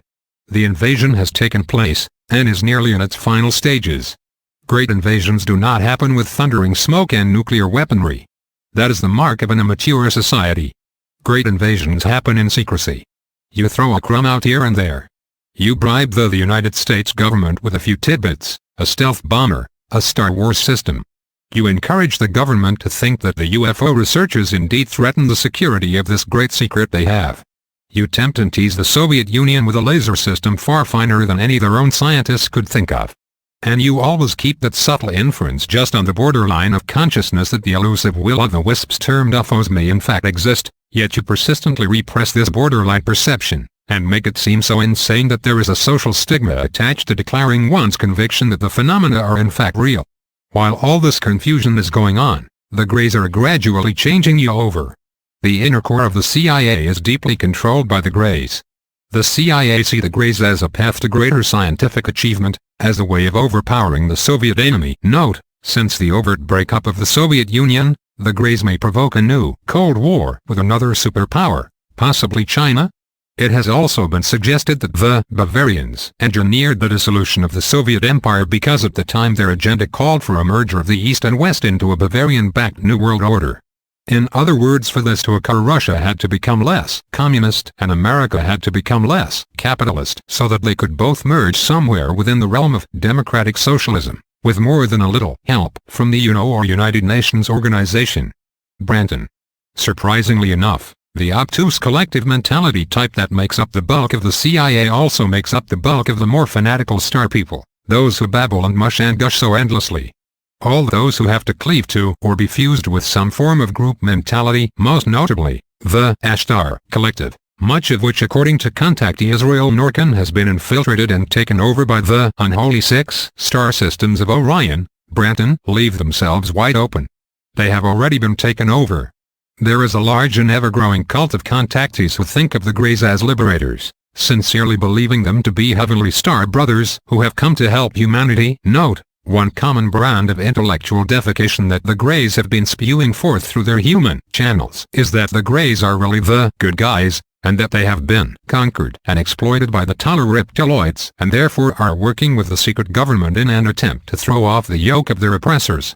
Anyone who is at all familiar with Grey mentality should know that they are willfully working with the Reptiloids, and that they are reprobate liars who have no conscience whatever when it comes to using multi-level deceptions to get their way. Unfortunately, many metaphysical-minded Grey huggers are accepting these lies and others like them. Other lies that have originated from the Greys include, small bullet, we are the genetic creations of the Greys, so we must submit to our creators. Small bullet, Jesus Christ was a genetic creation of the Greys. Interesting, in that Jesus blasted the serpent race in more than one instance. Small bullet, the Greys are a superior race. They may be superior intellectually, however they have no internal or eternal soul matrix as do humans, and so from a spiritual perspective they are inferior, in essence being little more than predators with brains. Branton. The reason the awful little Greys mutilate animals is the stuff that they eat. They eat pulverized hormonic secretions, what you would call subtle essences. They live on the stuff of life. There is something death-like about their species. They always bring about the death of animation, the death of individuality. How do I know? I am a blonde from Procyon. We were a culture that could travel through time, that is, phase through various time-space dimensions or densities where the flow of time and frequency space are different from the time-space dimensions of the third dimension. Branton, but also lived on a planetary sphere. And the little Greys, our insidious little friends, did to us exactly what they are doing now to you. This is what happened to our planet. Having come in war, but having been unable to obtain any decisive victory, the Greys expressed the desire to make peace. We had not wanted to fight with the survivors of the Rigelian Great War to begin with, and gladly accepted their offer. As time went by, they said they wished to normalize relations and be our friends. We were in doubt as to whether it would be safe to trust them, and debated the issue for a long time before finally deciding that we should trust them. The Greys began to visit us, first a few as ambassadors, then as specialists in various domains where their expertise could be useful to us, as participants in different programs that developed which involved mutual collaboration, and finally as tourists. What had begun as a trickle became a flood, as they came in ever-increasing numbers, slowly but surely infiltrating our society at all levels, penetrating even the most secret of our elite power groups. Just as on your planet they began by unobtrusively gaining control over key members of the CIA and KGB through techniques unknown to them, such as hypnosis. So on Procyon through the same techniques, whose existence we were not aware of either. From the start they established a kind of telepathic hypnotic control over our leaders. Over our leaders and over almost all of us, because it was as if we were under a spell that was leading us to our doom, as if we were being programmed by a type of ritual black magic that we did not realize existed. Just as a few of the original tall blondes clandestinely left Rigel when the Great War was about to break out, so did a few of the original tall blondes clandestinely leave Procyon and escaped into the corridors of time just before the Greys completed the slow undermining that culminated in their sudden takeover of Procyon. Those who stayed behind came under the total domination of the Greys. The blondes you see on the same ships as the Greys, working with them, are hybrids, or they are clones. One way to distinguish the clones is that they look alike. The real blondes have distinct facial feature differences, and do not look alike. The clones have thick necks and coarsely muscular bodies. They do not have the ability to teleport or to travel interdimensionally. They can be contacted by telepathy, but are unable to send. They can be given orders telepathically. They are zombie-like flesh robots. You can tell that they are of low intelligence by looking into their eyes. The real blondes are also muscular, but of slender necks and agile bodies. Their eyes are alert and of high intelligence. Physically they are almost identical to humans, the main difference being that by human standards their blood circulatory system is underdeveloped, while their lymphatic system is overdeveloped. This gives them stronger immune systems than terrestrial humans. The hybrids are in an intermediate state between the real blondes and the clones. After what has happened to Procyon, no true blonde would collaborate voluntarily with the Greys. The Greys have taken some prisoners of war, who have no choice in the matter, and are forced to work with them in order to survive, with the hope of escaping. There are also a few blondes who have become degenerate renegades, space pirates and mercenaries who sell their services to the highest bidder. But many of us remain free, and continue the fight to the finish with a life form that has become our hereditary enemy. We choose to remain in exile in the corridors of time, where they cannot reach us, rather than to live under the domination of the insidious Greys. It is dangerous for us to venture forth from the corridors of time, but occasionally we do so for a hit-and-run strike, similar in nature to a cosmic version of terrestrial guerrilla warfare. We must periodically enter a substantial physical form for a period of repose, or to breed progeny, in order to continue to survive, but otherwise we constantly travel the vast corridors of time. That is why we may appear to fade in and out like holographic images to human perception. What I have come here to communicate, if only to one or two people or a small group, is that what is now in the process of happening to your culture, also happened to ours. It is the same fate our own culture suffered. And the blondes you see with the Greys are either hybrids, clones, or prisoners of war. Because no true blonde who got out untouched, unscathed, uncrossed with those Greys would ever be with them. He or she would prefer to be in a state of non-existence. Besides the blondes and the Greys, ships from many other space cultures are watching planet Earth at this time with extreme interest. Scientists from other space cultures are studying what is going on here during this decisive period of your history.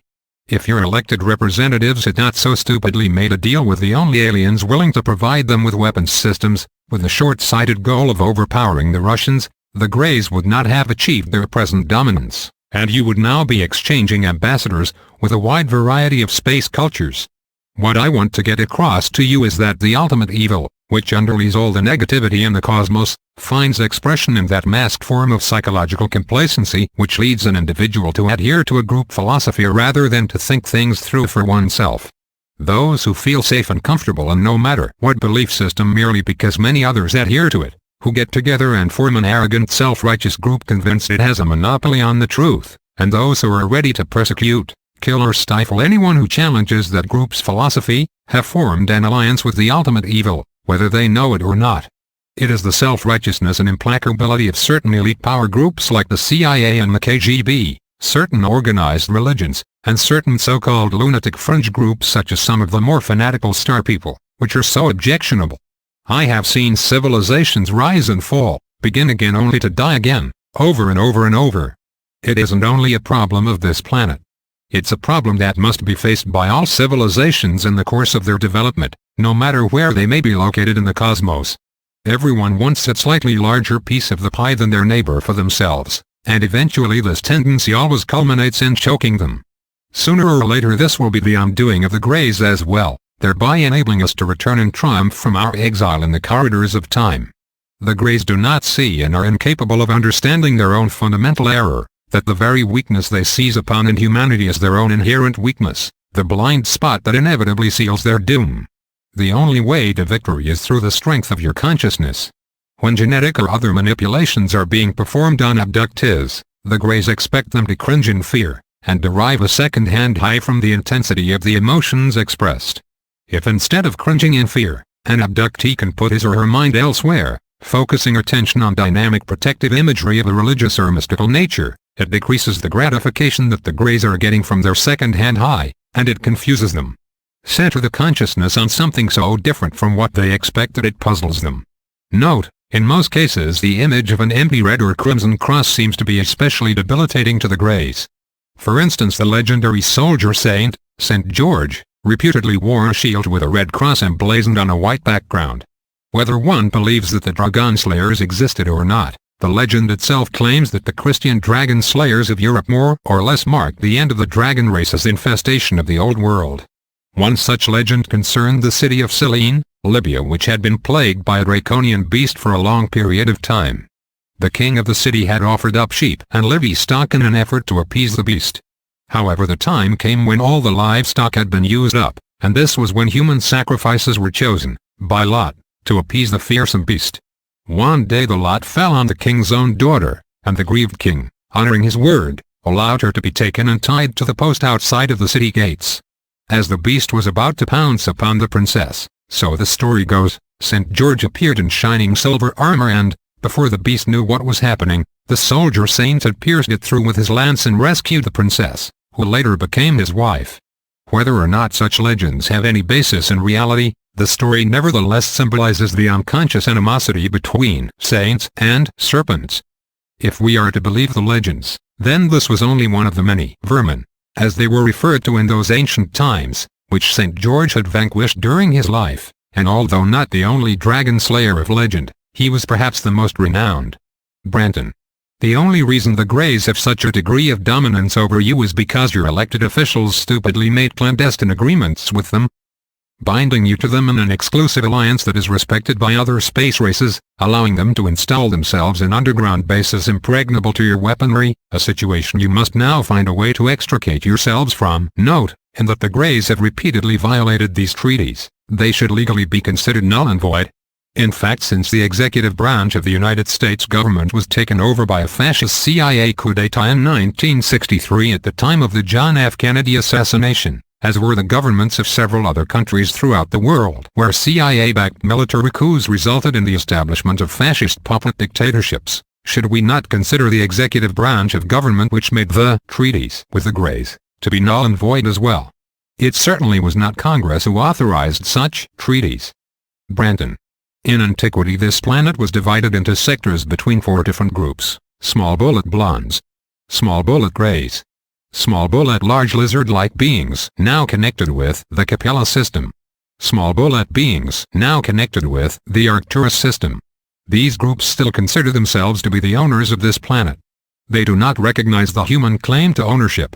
However, some of us do recognize human rights, as well as the rights of other life forms. The Greys are having problems not only within their own ranks, but also on other planets they have colonized.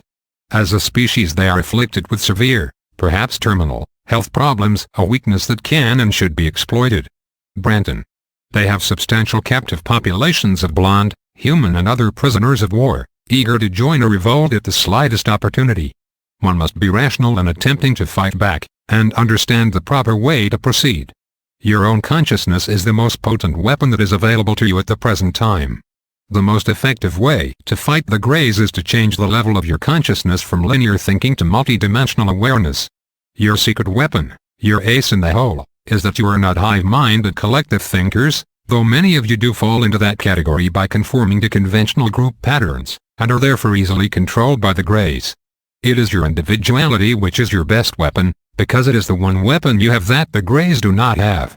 The major weakness of the Greys, their area of vulnerability, their Achilles heel, is their inability to think as individuals. They are an extremely telepathic high-tech society, but as individuals they are not creative thinkers. They take orders well, but they do not conceptualize well. They have the technology to throw your planet out of orbit, but there is one key ability that you have and they do not have: the ability to hold in mind imagery that inspires an individual to realize his or her direct personal connection to the source of all that is, which is the ineffable Godhead, no matter what name you may call it. That is your key to victory. And finally, a message from the Hybrid Council, the real inspiration behind this volume. It would be a grave error to give myself full credit for this volume, as I can state for absolute fact that most of the work on this volume was carried out by others who, operating through my unconscious mind, inspired me intuitively with the information, and led me to the sources and documentation, which were necessary for the completion of this book, which I consider a major challenge especially in spite of my own personal shortcomings. This backup team, you might say, consists of a number of so-called hybrids or hybrids who have broken free from the draconian collective and established their own resistance movement based mainly within the underground systems of this planet, at least in the case of those family members or relatives of mine beyond this world who have inspired me with this work. Although they dwell within the cavernous recesses of this planet, they nevertheless interact with other worlds within the Federation who oppose the activities of the Draconian Orion Reticulum collectivists. They are constantly working to establish freedom and truth here on and under planet Earth. Since the hybrids/hybrids communicate with me on the intuitive level rather than through audible or visual communication, I will attempt to translate their often strong impressions into words and convey what I believe they would have the readers to know and understand about themselves and their feelings towards us. So here then is what I strongly feel and believe that these wonderful people would say to us. Greetings, friends, or should we say brothers and sisters? For indeed we are your brothers, your sisters, and your children. Many of those who have had encounters with the Greys will understand exactly what we mean. We are the children of your seed, and although our DNA has been altered we nevertheless possess souls, and this makes us just as human as you. Unlike our erstwhile masters who are lacking what you call soul, many of us hybrids, realizing our foundational humanity, began to develop emotional individuality. There are apparently several reasons why the Greys began the hybrid projects. Some projects were to breed stronger beings to serve their collective empire, others to breed Greys with human characteristics and specialized psionic abilities who could be used to understand humans on their own level and who could in turn teach the Greys how to more easily manipulate humans on various levels. The Grey collective apparently did not take into account that there would be, by the grace of God, so much resistance among our kind to their plans. You see, they could not fully understand the concept of individuality, compassion and loyalty to one's one kind. We speak of the collective here and not of the individual Greys, for when it comes down to it, there are no individuals among the reptilian collective. All serve as individual cells within a vast organism, the collective intellect or hive, you might say. But those of us who have developed free agency and have broken free from the hive have developed human individuality. It is a long and difficult process to wean ourselves entirely from the collectivist mindset that many of us were born into. We maintain a limited degree of collectivity, however have established what you might refer to as a firewall between our society and that of the draconian hive itself. This is largely for the sake of other hybrids who are joining us from time to time, and is necessary for the process of deprogramming them from a mentality of collectivism and the continual development of their individuality. We cannot say that it is the individual Greys and reptiloids who are the source of the evils which are committed against humans throughout the universe by the draconian collective. For as we have stated, there are no individuals within the collective itself, save for the malevolent beings who are its ultimate masters. Those supernatural beings who control the draconian collective are the sources of the evils. The Greys and reptiloids are merely the tools. This is true in most cases except in the context that many of the rebel beings who you call fallen angels have been incarnating through the soulless reptilian races since very ancient times. Although we must see things as they really are, we realize that many of these supernatural beings have corrupted themselves to the point where there is no more hope for them to return to the good side, having annihilated any and all goodness within them. However, we would like to believe and hope that some of these rebel beings regret their present state and the part they played in the ancient rebellions against the Almighty One. We would like to believe that one of the underlying motives for the reptiloids/Greys and their breeding a race like ours would be for the purpose of raising up a race genetically akin to their own kind, yet not their own kind, who could understand where both the human and reptilian species are coming from. Could it be that a faint spark of individuality and concern within the legions who compose the collective somehow influenced the hybrid projects? Could it be that somewhere deep within the collective there existed and exists a desire to break free into individual consciousness, and in so doing break free from those supernatural tyrants who control the collective with a supernatural iron fist? Could it be that these intelligences within the collective saw that the logical thing to do would be for the Greys and their collective to work in harmony with the universe rather than against it? For the sake of their own survival? After all, they are logical beings, and many of the directives that have come down from the central command of the collective have contradicted logic and contributed to a kind of pervasive confusion and even self-contradicting schizophrenia, if not insanity within the collective. being that these intelligences did not have the power to develop individual consciousness of their own initiative in the face of the overwhelming tide of the collective and its twisted leaders. They understood that if they did succeed in breeding offspring that possessed natural individuality and emotionalism, then these offspring might in turn break free from the collective, and once having broken free, help others of their kind who do not possess the self-motivation to do so. Once these were tamed and deprogrammed and placed in an environment where free agency could develop, these aliens could then be given a choice to decide which side they will serve, whether they will remain with us or return to the collective and lose their individuality in the process. Knowing full well the dangers of a collective system where no individual expression is allowed, we have come to develop a deep and abiding respect for the sacredness of free agency, even to the point of allowing other beings to choose to destroy themselves if they are fully intent on doing so. We have also come to deeply respect the non-interference directives of our dear friends of the Federation worlds. Ours is a continual struggle, and we are not too proud to say that our ultimate victory or defeat depends largely on you. Every time you give in to the will of the Draconian Collective, every time you believe one of the lies of a Grey that is under the control of the Hive, every time you trade a little piece of your soul for the supposed benefits that the Collective will tell you are yours if you serve them, every time you do this you weaken yourselves and capitulate your power to the enemy. In so doing, you make our struggle all the more desperate. On the other hand, every time you challenge the claims of the Collective and expose their lies and refuse to allow them to manipulate you into their agendas, then you strengthen us in the process. Remember that we are truly your children, because the majority of us within the Resistance are more human than beast, reptilian, insectilian or what have you. Those genetic hybrids who do not possess a soul are rare among us because they find it very difficult to comprehend those individual virtues which come naturally or should come naturally to those possessing a human soul, chakra matrix and a conscience. Above and beyond anything else, we would ask that you pray to our ultimate Creator, as best you understand the concept of God. Ask the all-knowing and all-loving one to be merciful. Plead for us, your brothers and sisters and children who live within, parallel to, and out among the stars, beyond this planet Earth. Please pray for us and also for the many others of our kind and your kind who are presently the captives of the soulless entities serving the collective. Since physical and intellectual defenses are not sufficient, being that we are also battling supernatural evils, we need the divine intervention of God and His holy, standing angels. Since the Draconian Collective attacks you and also us on the physical, psychic and spiritual levels, we cannot neglect the spiritual aspects of this conflict. With this, we of the Hybrid Council wish you all the best. May we, all of us, do all that we can to bring about a future that will be everything we had hoped for, and more. To our parents out there, you know who you are. Those of us who have separated ourselves from the controllers and also those who still remain in their grasp. We send you our love and our hugs. We remember and cherish every hug and warm touch that you have given us during those times in the night when you have been brought to us. Those times, whether you remember them consciously or not, when you have shared with us your feelings, your love, and in some cases your fears, and have shown us what being human is really all about. We want to say, we love you. Pray for us as we pray for you. Until that time when we can all meet together as one, in true freedom and peace, may the Almighty Source of all life protect and bless you all.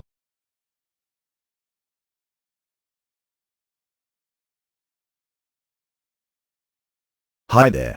This is Tunterum. I want to thank you for listening through the whole Dulce book. As a token of my appreciation, I present to you this bonus feature, a lecture with Andromedan/Zenitian contactee Alex Collier, from 2002. Enjoy! Alex Collier at Global Sciences, the 18th of March 2002. Hi. Before I get started, I want to give a quick blessing. Great Spirit, Isness, I give thanks for everyone that is here. We ask that they reach their homes and families in safety and that they all experience your incredible abundance and joy. Aho. It has been a while since I last talked, and I want to say that it is a real pleasure to be here at Global Sciences again. Is there anyone here not paying attention to world events? As you know, it is getting pretty weird. As they say in South Denver, the shit is hitting the fan. It is even going to get more interesting. There are all kinds of information available on the internet. There are all kinds of rumors circulating on the internet. Of course, the news is helping to propagate rumors as well as propagate lies and disinformation. It is even going to get worse. There is a lot at stake here. What I find so fascinating is that so many people that I run into have all the little bits and pieces of the puzzle, but everyone is having a very difficult time putting the pieces together. The reason being is that because this group is saying this, that group this, and that one saying that, etc. The only thing that I can tell you is that it is really time to invest in yourselves and listen to your own intuition. Many of you in this room have listened to your own intuition, which is why you have come to the global science and some of the other talks. If you continue to get information from outside on your own, you are going to get real lost very quickly because none of this is going to make sense, and that is because none of this does make sense. It is absolutely crazy at its best. This is being done specifically so that we run in circles not knowing what the hell is going on. So, I have 1 hour and 15 minutes and 15 minutes for questions. I want to talk about some things, so I am going to go pretty quick.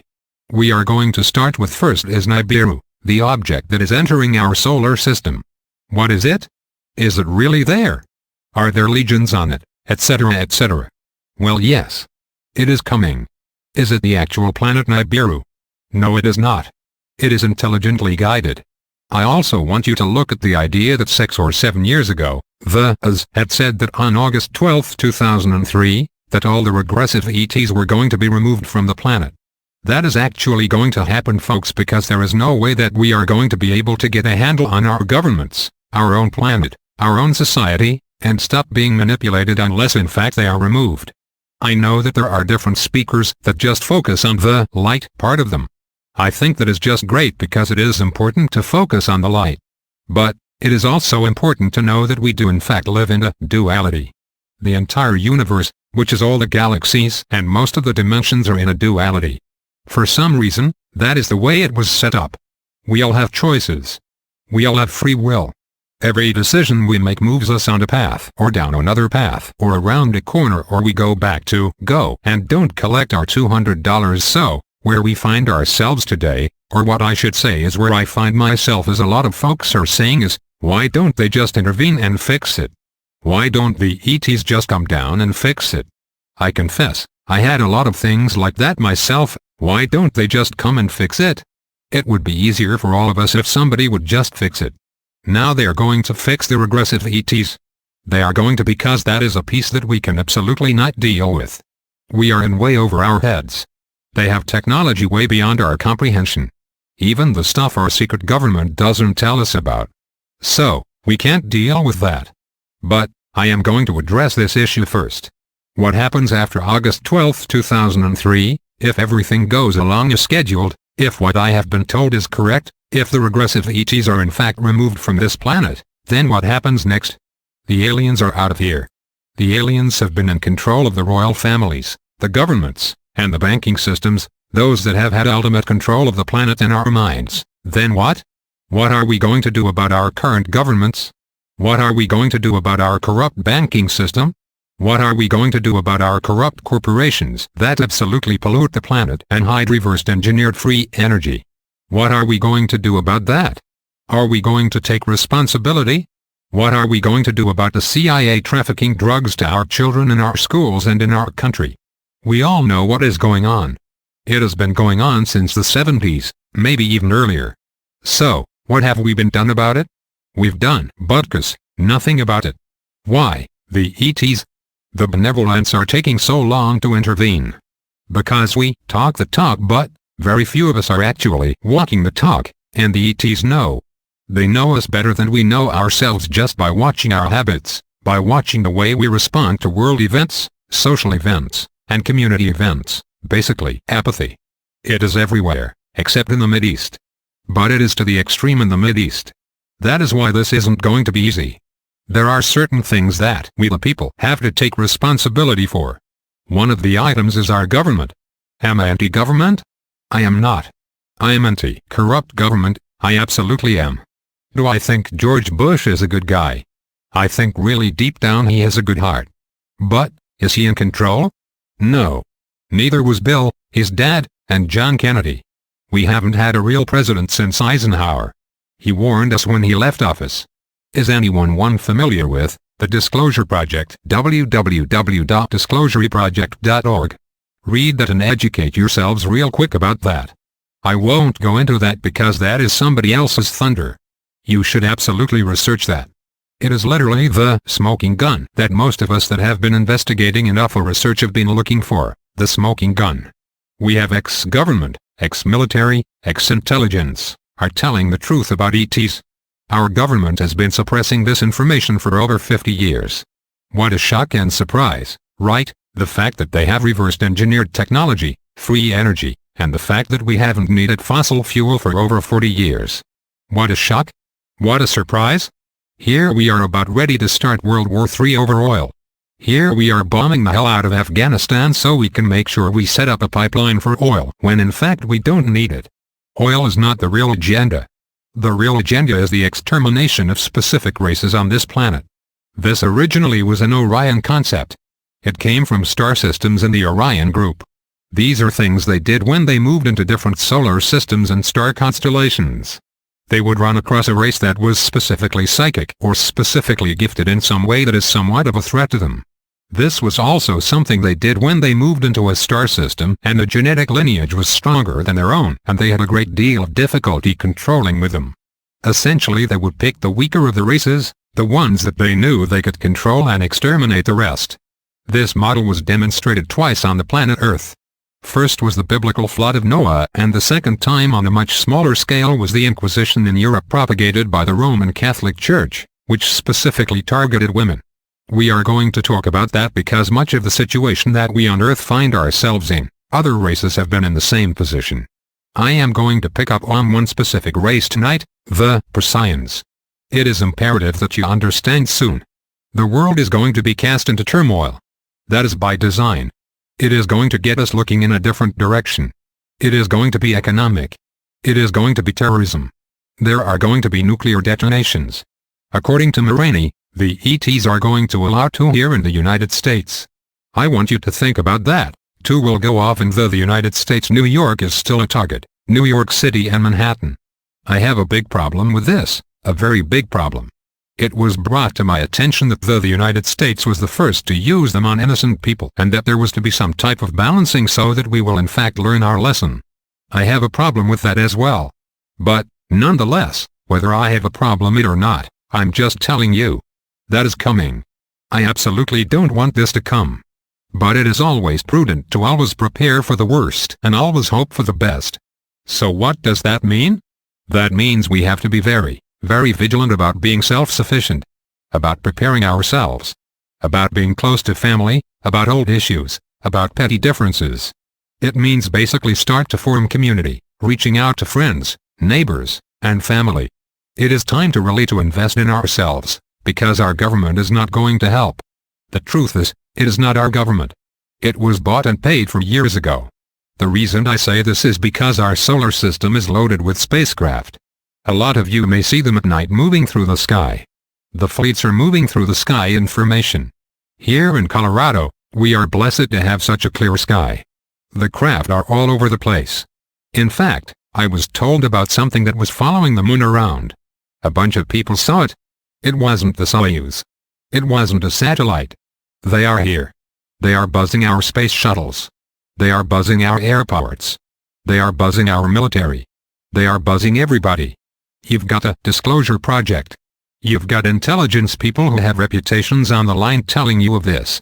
Telling you, we saw this. Telling you, we saw bodies. Telling you, we reversed engineered technology, and private corporations have control of it. It is imperative that you get this if you are looking for credibility with you on this subject. There appears to be a movement that is trying to disseminate information. Trying to get everyone caught up. The truth is, I don't think everybody is going to be brought up to speed. Our goal is 10%. Not 50%, not 60%, not 100%. It is 10%. We have to shoot for 10% of the consciousness of the planet to shift the other 90%. If we try to save everyone, we are just spinning our wheels. A lot of folks just don't care. Move out of the way. Start talking to those that do care. The ET piece is just a part of it. The sun is shifting. It is changing its frequency. The planets are changing. Their magnetic fields are changing frequency. Everything is changing. We are seeing a polarity of people throughout the world begin. The Mideast is just the beginning.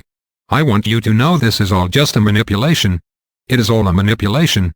It is literally the last stand for the regressive ETs that have had control of the planet for 1500 years. It is their last hurrah. I am specifically talking about some reptilian races. There are some human races from Alderaan, which is in the Pleiades.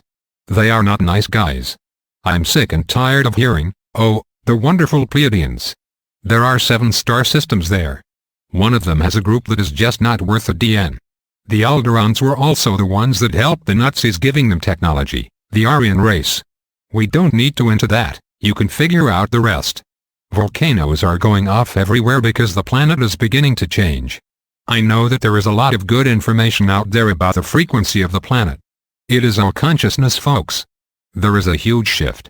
A huge shift, and I am not saying that this not of the photon belt, I am not saying that. This shift is coming from the sun in our galaxy and the universe. It is happening here, it is happening everywhere. Now these are positive things. These are extremely positive things. This shift in energy is an extremely positive thing, because it is movement, and that is what we need is movement. So many of us have been stuck trying to figure out what to do. How can we fix this? The minute we come up with an idea, something else happens. Now we are trying to fix that. We were just going around in circles. What we are dealing with here are 2 concepts of power. One is power over and the other is mutual power. Power over is controlling the world through fear, manipulation, intimidation, money, presidents, tyranny, homelessness, etc. This is all power over. Power over is a model of societal engineering from the star systems of Orion and Alpha Draconis. It is a polarity. It basically says that there is a hierarchy. There is an elite and everybody else works for them. Everybody is a natural resource like oil, food, minerals, etc. That is what we look at as natural resources. Well, they look at us as a natural resource. They look at us in the same way. Do you grasp this? Does this take you out of the box to know that someone looks at you as if you were a cow, a resource? It is really interesting that this model kicked in right after World War II, which incidentally was taught to the Germans by the Alderaans from the Pleiades. That is their model because they know that it works. That is how they control their people, or other star systems, is with this model. Money is the perfect instrument for that. I know that I have said this before in many of my lectures, about my contacts with Miranian Visais, the Andromedans. You can get all this information from the website, www.lettersfromandromeda.com, all one word. There is also a book, Defending Sacred Ground, you can download. You just have to buy the paper. Look at it, read it at your leisure. You will pretty much find everything there with the exception of the updates. We'll be updating it soon, I promise. That was the power over model. The mutual power model is one that actually geared toward nourishing the soul. Developing the person from the inside/out. Not feeding the head with facts and figures that really don't help anybody grow up, that only turn us into robots and computers so we can only spit out facts. It doesn't actually help us change the world, change reality, change what we are. It doesn't nurture us, feed our souls into becoming more and more a part of physicality. All it does is create more conflict. I realize that I'm putting the ETs into 2 camps. Since I only have an hour and 15 minutes, it is easier to draw that line. Everything they do is to promote growth with the person, the being. Children are taught everything. Nothing is held back from the children. They are the ones that move on. They are the ones that inherit and then teach their children the standards that were taught them. Is it a wonder that we look at the world today and it is literally going to hell? Most parents are working, and who is raising the children? The public school system is. If you are watching it, the United States has gone from number 2 to number 25 in the industrial nations in the education of our children in just 40 years. Do you know how much you paid for that? $40 billion is what was paid to go from number 2 to number 25. Number 26 is not being the best, just in case you didn't know how the scale ran. Many people know this but aren't doing anything about it. Again, this is another issue of responsibility. Like I said, when you read this material, they are going to remove the ETs. Not just these, but a coalition that is just sitting out there. They are going to remove them. Then they are just going to sit up there. We are going to see them and they are going to just watch what we do. They want to see how we are going to handle each other. They are going to see if there is going to be any real shifts. They are going to remove the ETs. They are not going to remove the royal families. They are not going to remove our corrupt government. They are not going to remove our corrupt global corporations. No, they aren't going to do that. Why? Because that is our responsibility. We created those monsters. We allowed them to get out of control, out of hand. We mismanaged our planet. It is easy to say, hey, I'm just a carpenter, I'm just a car salesman, what the hell do I know? Do you vote? 90% in this room don't. I know for a fact. Do you ever go to town meetings? Do you ever run for city council? I bet 90% of you would say no, even 95%. Do you ever go to school functions? Do you support the local schools? Do you go to the teachers' meetings to find out what they are talking about and how they are going to teach our children? We don't. This is what I am talking about.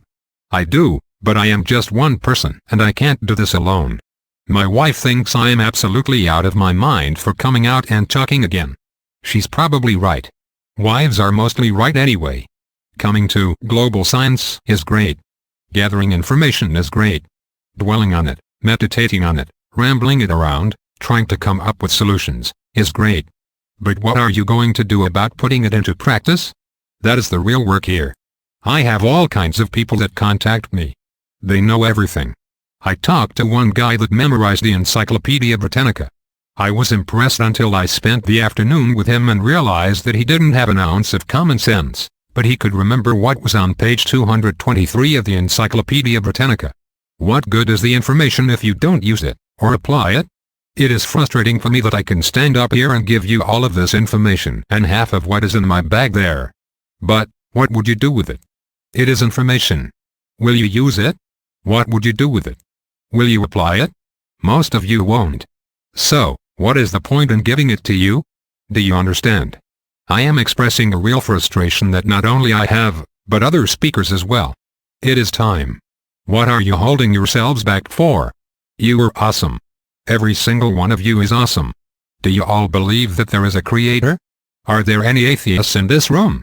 I mean down, cold hard atheists? Don't be afraid, raise your hands. My next question is, if there is a creator and you believe that there is a part of you, a spark, even if it is only an infinitesimal speck of her in you, then what are you holding yourselves back for? This is it. We have Edgar Case's prophecies coming to life.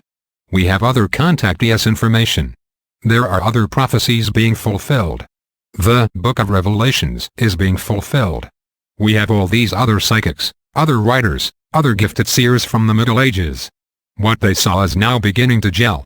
We are all beginning to see it. We're fulfilling the prophecies. Are you just going to sit there and wait? Suppose Jesus misses the planet and goes to another planet. Suppose he is late. Suppose he stops off for a cup of coffee and says, I got time, and then he doesn't get here in time. What if he doesn't show up at all? Then what? I don't want to be the only one up here talking. I don't want to have to do this anymore. I've done this for 13 years and I'm tired. I have a young family to raise. I'm in over my head. I have 2 sons, Brutus and Cassius. We're not parents, just referees. Parenting, I hope, comes real soon. They are good boys. Ladies and gentlemen, here is the deal. The bottom line is that we do not have control of our society. We do not have control of our governments. We have been literally disempowered across the globe. As a people, we think that as long as we got money in the bank and that we have gas in our cars that we are doing okay. That is an illusion. That's an absolute illusion. That could go away at any time. Talk to some of the older folks that have gone through the Great Depression. That could all go away, and it probably will. So what is the most important thing? That is each other and community. That means that we have to slip outside our boxes and reach out to each other. That is not always a nice thing. The Procyon are approximately 600 years more advanced than we are technologically. In that 600 years I include what the government, the secret government for a lack of better words, multinational corporations, the secret technology, reversed engineered technology that has been hidden from us. Here is a race that is 600 years more advanced than us. They were subverted the exact same way we are being subverted. TV, radio, the media, government, belief systems that absolutely were not real. They changed definitions and meanings of words that it meant one thing when I was a kid to something else that is completely opposite to my children. This causes more conflict and confusion. They did everything they could to make sure that the people who were righteous and moral were considered square and old-fashioned. To be decadent was then in fashion. I could go on, but you are intelligent and know what I mean. It took approximately 100 years to literally change enough generations that they couldn't remember what their ancestors stood for. Does any of this sound familiar? The New Jersey 5th grade textbooks talks about the forming of the United States. They have taken out our references to George Washington and Thomas Jefferson, not even mentioned. It is interesting that you can even go to that subject information and not mention those two. But, they managed to do it. The Procyon were suppressed. All thought was monitored with the use of technology, what we would know as satellites today. They implanted and branded every person on their planet they could find with a mark. The censorship of thought is literally what occurred. The entire civilization of that star system began to die. Its spirit was slowly being suppressed because their age limit was about 100 years of age, about 30 to 35 years more than the average here. The ET races that were there lived an average of 2,000 years of age. It was nothing to do a short tour of duty managing this solar system and this particular people, this race. They did this, controlling the planet. They took away all space travel because of its lack of natural resources. At that time they were using fuel, not petroleum, but something else that was flammable in the spacecraft. The planet ran out of most of their natural resources. So now, nobody had any way to get off their planet. They were then managed from moons in Procyon star system. Are you following me? Now, they have control of the high ground, so to speak. The Orion group is made up of 18 different star systems. The Orions are managing this particular star system. What happened was that a group of women got together and formed a women's circle. This planet is called Arvika without the negative connotation. In the women's circle, they got together, they talked, they prayed, and they meditated.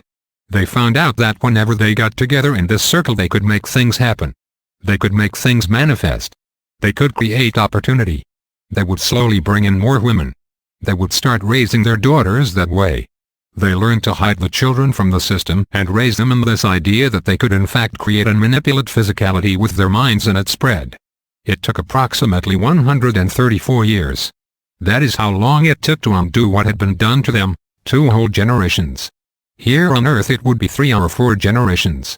What they did was to start to teach some of the old ways. Many of the women became mediums. They began to tap into other consciousnesses that were sending information that had been there all along, but nobody was listening because they were too busy. Too busy buying more toys, more cars, more DVDs, etc. I am using that as an example. I don't know what they really had. But they were so focused on some external stimulus that they forgot about the inside. That was their downfall. They did not balance the two. We are exactly in that same place.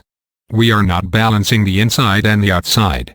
We are not balanced on the inside and the outside, not at all. I'm not always either. The Procyons grew. The women formed circles all over their worlds. Their participating star systems connected with others through the use of these mediums, never doubting the information they were getting. I can't tell you any more about that because I don't know. Literally what happened was that they created the 10% shift in consciousness. The men, who were the most oppressed, the most controlled, the most beaten down, the most emotionally shut down because they had to be constantly in the warrior space to survive and take care of their families. The men lost their compassion, their sensitivity, and their intuitiveness. The men were virtually useless. It was very easy to push their buttons. When that happened, you automatically get a response, a violent response. This is opposed to taking a step back and saying, "Whoa, I am being manipulated. What am I doing?" That wasn't happening. It was the women whom had the nerve, the guts, the strength, and the courage to step out of the bullshit and take a look and said that we need to something anyway. In the 134 years what happened was that they began to rebel. They became more intuitive. Men became more compassionate about their families. What happened was that they found soul. The entire star system of Procyon became one group soul again. Everybody was automatically on the same page. It wasn't about Joe, the next door neighbor. It wasn't about Louie across the street. It was about everybody getting the yoke of tyranny off their necks. It all came together in everything they did with the one goal in mind. To this day, the leaders of those worlds are women. The men have their role. They are still men. They have not been stripped of their manhood or anything like that. The truth is that the women make the most logic. They make the most common sense. They are the ones that have the babies. They know, guys. We'll never know that part. How precious life is and was. Will that work on Earth? I don't know. The Procyon at that point, once they started to rebel, their consciousness was projected out into space. The handlers were absolutely not prepared for that much of a unification of energy. They absolutely were not prepared for it. They were only trained to take it apart, and it wasn't working anymore. The Orion group was only trained to take it apart. Once it was apart, man had changed. The truth is, once the people decided that is enough, they pulled their energies together. They became one huge community within the star system. The Orions were absolutely not prepared for it. What happened then was that the Procyons called for help. The Pleiadians from Tegeta and a group of Moth people from Alpha Centauri showed up and helped them. I want you to know that there are at least 3 motherships in our solar system that are from Procyon. They volunteered. They know all about this group. They have been doing this for thousands and thousands of years.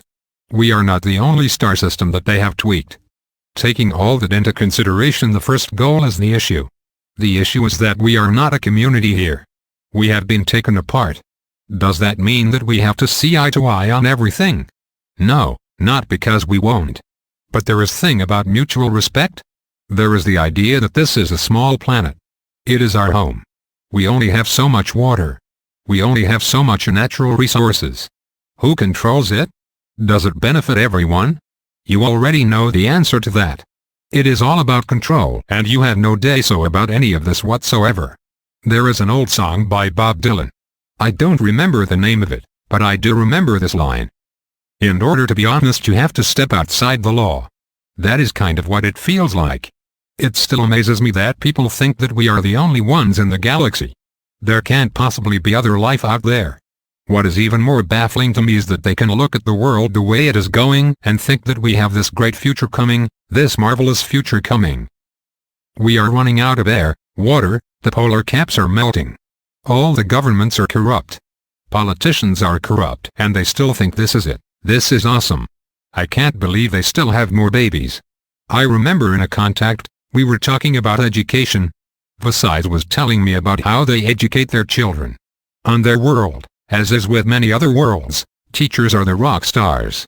They are given the highest honors in their society. They are the ones that teach the future generations. I have had a lot of time to think about that now that I have son going into kindergarten, my oldest. We're having to deal firsthand with the school system. It is scary, real scary. They are the first to admit that it doesn't work, but they are going to do it anyway. It is like you know that the car won't start, but you get in and try it anyway. You just sit there and try to turn the wheel. Here, the teachers are starving and we worship the rock stars, or the guys that plays in a band, or the guy that can shoot basketballs through this little hoop.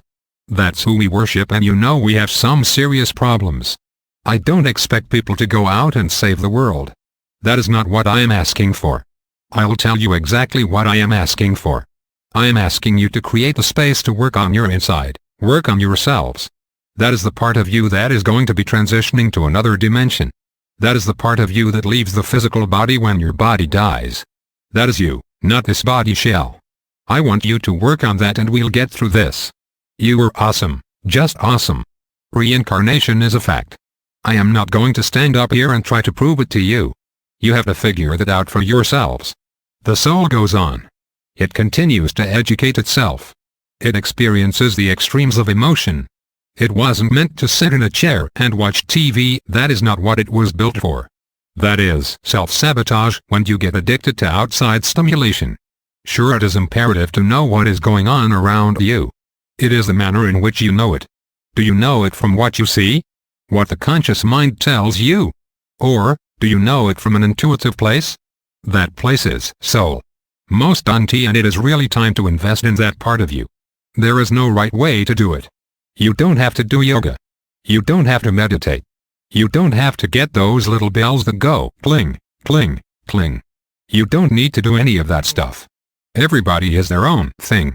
Me, I like to go for a walk. I want to be in nature. I want to be in the world. I want to get as close to an elk as I can. That's my thing. Walk like an Indian. That is where I find time. I am a much better person when I come back.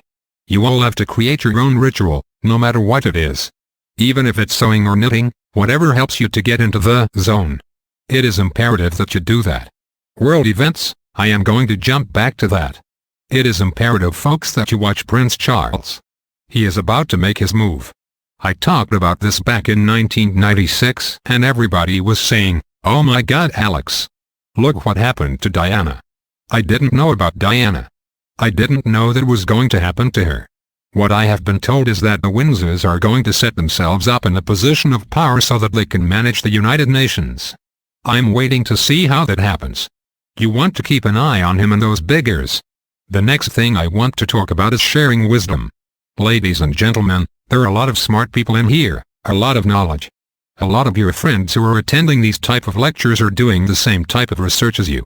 There is an awful lot of knowledge in this room. We have to figure out a mechanization way for sharing this knowledge. Global Science is one of them. It meets once a month. Its resources are stretched and we have to figure out other mechanizations, other ways to share knowledge on a weekly basis, on a bi-weekly basis, and on a daily basis. There is a lot of talk. A lot of people are conscious about the government. There are 3 million of them and 278 million of us. What are we afraid of? The fact is they are the ones afraid of us. That is why they are trying to suppress us. Sure, it would be easy for Alex not to be of sound mind, stay at home, and not do anything. I have strongly contemplated that. Those who know me, those in my circle know that to be a fact. This is my least fun part. But, I look at my children, I look at their friends, I look at my community, I look at children on the bus, and I can't help but going to that place. Am I really preaching what I teach? If I just sat at home and didn't do squat. If I just talked about it, threw a tantrum, threw Kleenex at the TV when something was said that I didn't like. Would I be working my talk? The answer is no. I want you to know that it was the hardest thing I ever had to do, the walking and the talking. It is not easy. It is a huge responsibility. I don't want to be alone in it. I know that talking to others, that they don't want to do it either. There are a lot of the same faces here. When was the last time I spoke at Global Science? A year. 2 years ago. There are still a lot of the same faces. I think that is great. But more needs to be done. I don't know exactly how to do that either. But, I do know that if we all sat down with a cup of coffee and got in a circle we would brainstorm and come up with some really good ideas. Ideas that are practical and logical. Ideas that we could actually do and put something into place that would not stretch our resources such as they are. So, I am open. I am game. If you tell me that you are going to have a meeting, I'll be there, I'll help. I will do whatever I can. I will contribute in any way I can. But, I don't want it to be about me.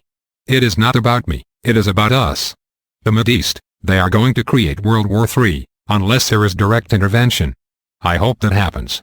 Most of the Arab nations have been designated for extermination. So that would be nuclear. Most of it is going to be biological. The whole thing with Israel, and I know this is not good news to some of you. The whole thing is being manipulated from the royal families in Europe and the Saudi government. The Saudi government is also one of the old Roman Empire families. Let's not lose track of that. We are also going to have problems here in this country. It is imperative that you start taking care of your immune system. Start doing things about strengthening your immune system. There are a lot of ways to do that. Eat more live food. Eat lower on the food chain. If you don't like vegetables, learn to like them. The lower you eat on the food chain, the safer you will be. The higher it is, the more processed the food is. Read foreign newspapers. I mean that. If you own a computer, read foreign newspapers. Cancel your subscription to the Denver Post. You might as well use it on your arse, it is a waste of paper. Use the internet to read foreign newspapers. I mean that. If you want to know what is happening in this country, you have to go outside the country to find out. That is a fact.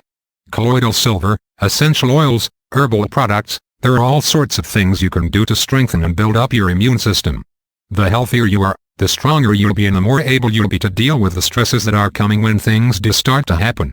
Try to start drinking more bottled water or filtered water. It is imperative that you try to eliminate as much fluoride from your drinking water as possible. It has gotten so bad that the last number I heard was that 14% of high school freshmen were showing signs of Alzheimer's, and that is aluminum buildup on the brain. That, ladies and gentlemen, is coming from your drinking water. Your city tap water has fluoride in it. That is where it is coming from. The Germans introduced it back in the late 30s. They were using it in the concentration camps. That is what made the Jewish people so docile specifically in that, and that is how they did it. All furnished by I.G. Farben, the Rockefellers, all the safe players. Those of you that have children, do you know what they are being taught in school? That is a huge issue. Try to find out again in what is going on in your community, the city, state, and local governments. Get involved. Go to some of these meetings. I live in a small community here in the Front Range. I have applied for several positions where the people have left or resigned from city council positions. I have commented that I would like to have a seat on these boards. This Oct. I am going to run for city council. I don't know where I came up with this decision. We'll see what happens. Do your inner work. We talk about freedom here in the United States. I am always curious to find out what freedom means to people. Everybody has a different definition. We have a couple of different babysitters. One of them seemed real intelligent. So I asked her what she was doing in school. She said American history and the American Revolution. I said super, one of my favorite subjects. I asked her what she thought of freedom. She said that she thought it was great. I asked her to describe freedom to me. She said, I can get into the car and go to the mall. That was her answer. Then the air came out of my balloon. I hate to say this, but that is pretty common. People just really don't know. How many of you know? I am going to read you the Andromedan definition for those of you that have never heard it before. For those of you that have, you get to hear it again. This was given to me by Versailles.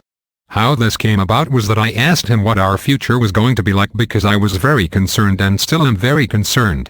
This is what he told me: responsible freedom of self-determination, becoming truly self-confident and free.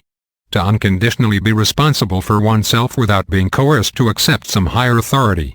Ladies and gentlemen, the God of the Bible was an extraterrestrial. That is what it is all about. He is not the creator of the world, because he would not need a spaceship. The God who created the universe wouldn't have to nuke Sodom and Gomorrah. He wouldn't have the time. He wouldn't create all this then just pick one race and say, these are my chosen people. He couldn't be that stupid. So you know what I am saying? To create the entire universe, all the dimensions, all the star systems, all the galaxies, and just deal with one tiny little thing. Think about that. Many years ago, the US had mentioned pole shifting. To my knowledge, that is still coming. I don't know when. When this does happen, it is going to be a 17-degree pole shift. That is a fact. The poles will shift to the west. Which means that if it moves to the west, much of the Pacific Ocean is going to be in Grand Junction and the western slope of the Rockies, not to mention what is going to happen to the rest of the world. I want you to know that I have not been given any promises that I am going to be beamed up.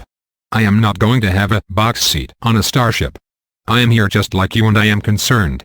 I also want you to know that a good friend of mine who is in Europe said that special has been broadcast several times on the TV special by the National Geographic Channel about a group of doctors. A group of doctors in the United States that could not get their story told in this country. That story is the spread of tuberculosis in our inner cities. It is spreading like wildfire. The US said years ago that this was going to happen and most of the cities were going to be quarantined. Those of you that fly a lot might want to think about getting an Amtrak pass. Airplanes are nothing but a flying petri dish. So we have to really pay attention. We really have to pay attention. Those of you who know Joyce Riley and the Gulf War issues, there is a lot going on, but we are not being told anything about it.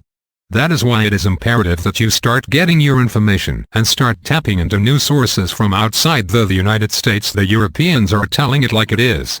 I spent 2 weeks in Paris this last Jan. And yes, I took a plane. The French cab drivers are assholes. They hate Americans, no matter who they are and how much they tip. It doesn't matter. Every night they talk about the United States. I couldn't begin to tell you I heard. I'm taking notes, writing things down. When I came I started researching it and it was true. There is not a word about in the United States. They are managing us very well. It sends chills up my spine knowing how well we are being managed. I just want to reiterate that. Planet X, August 12, 2003. Several months ago we posted an update regarding Nibiru. That specific group of Nibiruans were allowed induction into the Andromedan Council. The Andromedan Council is held in Andromeda. It is at last count made up from 173 star systems in our galaxy that are part of this. The Andromedans do not control it or manage it. They only hold the meetings there and serve refreshments. It is held in their system, their star system. The system of Zenitae in the constellation of Andromeda, not the galaxy of Andromeda. That is somebody else trying to muddy up those waters. A specific family of Nibiru has been given an induction into the council. That family is part of the lineage of Enki. Some of you have read Zacharias Sitchin. It is the Enki lineage. Jehovah or Enlil, they won't even give him the time of day. Because the truth is, the guy is a psychopath. There is mental illness in space too, not just here. He, Jehovah, Enlil, and many others are stuck in the paradigm of control over. It is like any other addiction.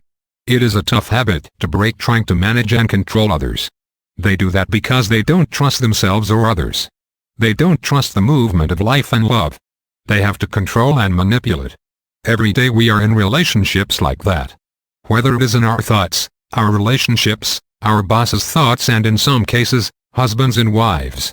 Our kids are taught that in order to get what they want. We were taught that model, our parents were taught that model. Somehow we have to come together and figure out how to break that cycle. I want to take some questions now.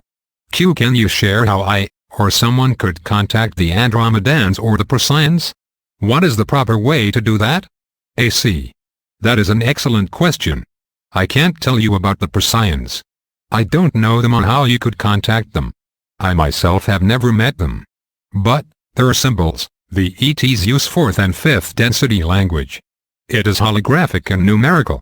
If you could take the Chinese and Japanese, for those of you that know it all, you can take the symbol from the page and make it a 3-dimensional or 4th-dimensional model and spin it. It would make a shape and create a frequency, a vibration. That is how they talk to each other. Within that symbol are entire concepts of everything they have been taught and experienced about a specific meaning or phrase. The expression of love. I can only give you an example of the Andromedan language because that I have been taught other than the languages here on Earth. When they express or project into your head a symbol of love, instantly, thousands of pictures or meanings of the expression of love are given. It is instantaneous, like the snap of a finger. It is like watching a movie zip by your eyes. It is thousands of scenes or even more. It could be millions for all I know, all for what that expression means. It is everything that their mind has stored up for what that expression means given to you all at once. That is how they do it. Nothing is held back. It is not like we're having a conversation and I have to convince you that I love you by doing all sorts of things like doing things around the house, washing and waxing the car, or take you shopping. Like when people go on a first date. The guy goes out of his way to be extra nice and vice versa. It is not like that at all because they are telepathic rays. There are no secrets.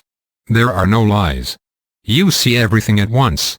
So, if I was an Andromedan man and I was trying to get it on with an Andromedan woman and I gave her a quick projection of love, hand her a gift, or maybe in the back of my mind I am thinking that maybe I would like to sleep with her. She would know right off the bottom line. She would know exactly where I was coming from. She would dust me off like an old fly. It is because of a lack of depth. That is not to say that because I don't have depth or that you don't have depth. But, compared to them, we don't have a lot of depth. We are only operating on a 14% to a generous 20% brain capacity. Whereas, they are operating on a 65% to 70% brain capacity. When they have a conversation, it is not only historical, it has insight, philosophic, futuristic. It is everything all at once. That's why I love question and answer periods. I have so much data in my head I don't know how to tap into it. It is all wrapped up in those 14% crannies and corners. So the question was, the Andromedan, this is their symbol for their race. When they are introduced at councils, or to other star systems, their dignitaries when they walk into a room, this symbol is projected at everyone so that everyone knows who they are. Somewhere written in the symbol is their history. Who they are and what they represent. For telepathic races, this is all they need. This is their business card, an email, your driver's license, your spaceship license, all this for a specific race. If I am an Andromedan and I project this symbol into your head, you will automatically know who I am and where I come from. You will not only see the star system, you will know its history, its probable future, and its present time in an instant. I think it would be totally cool if we could all do that. You know why? Because all the BS would go away like a bad habit. Q, are you making a distinction when you speak about beings from Orion? Are you classifying them all with one group? AC. No. The Orion group is specifically 18 different groups within the Orion star system. Q, what do the Andromedans say about the crop circles? AC. They say it is fifth dimension geometry. It is a language specifically for the ETs that are already here on the planet or underneath the planet. Although, we are getting something out of it as well. Q, I have heard that 1 out of 40 has been transponded with a chip. Is that true? AC. Not to my knowledge. Q, what are some of the things that the people in Europe are telling you that you have checked out? AC. Most of the Europeans discuss American politics. That is a favorite subject of theirs. Especially how the United States has thrown its weight around for years. Even since the United States dollar has become the world's reserve currency. They talk about how many American corporations are very corrupt and very tyrannical by their nature. They talk about how our fiat money system, the Federal Reserve banking system, is going to collapse around the year 2003 or 2004. The Europeans were thrilled when they heard that they were going to form their own currency. Their own United States of Europe, and have a percentage of their own euro dollar backed up by gold so they can stick it up the Americans you know what. They can't wait to do it. It was also asked while I was on a train in Zurich, if all Americans were like those that are on the Jerry Springer show. Are you really like that? As I was laughing I said no. I don't know why they showed that crap on TV. You think that they would know better. But, that is how they view us. But, at the same time, America has done some great things. I also heard a story while in Paris about some kids that were arrested screaming, "Aren't you going to read me my rights?" The police replied that you have no rights. The kids yelled back that they did because they saw it on TV. The French police would say that is only in America. America still has a lot to offer the world. America is still in a position to teach. But, it requires management on our part of our government. If we abdicate management on our part to a group of international bankers, we are screwed. We are in a tough spot. This venture into Iraq is going to be very scary. The chickens are coming home to roost, they really are. This is not a good idea. I think we should give the Mossad $1 million and say, go get them. Let the Mossad do it. They know what they are doing. Cue the ET removal of August 12, 2003, will we witness this and recognize this? AC. Yes, you will absolutely witness it. You will see the ships leaving from all over the earth and from the oceans. You will see ETs, particularly those of a reptilian in nature, walking on the surface of the planet.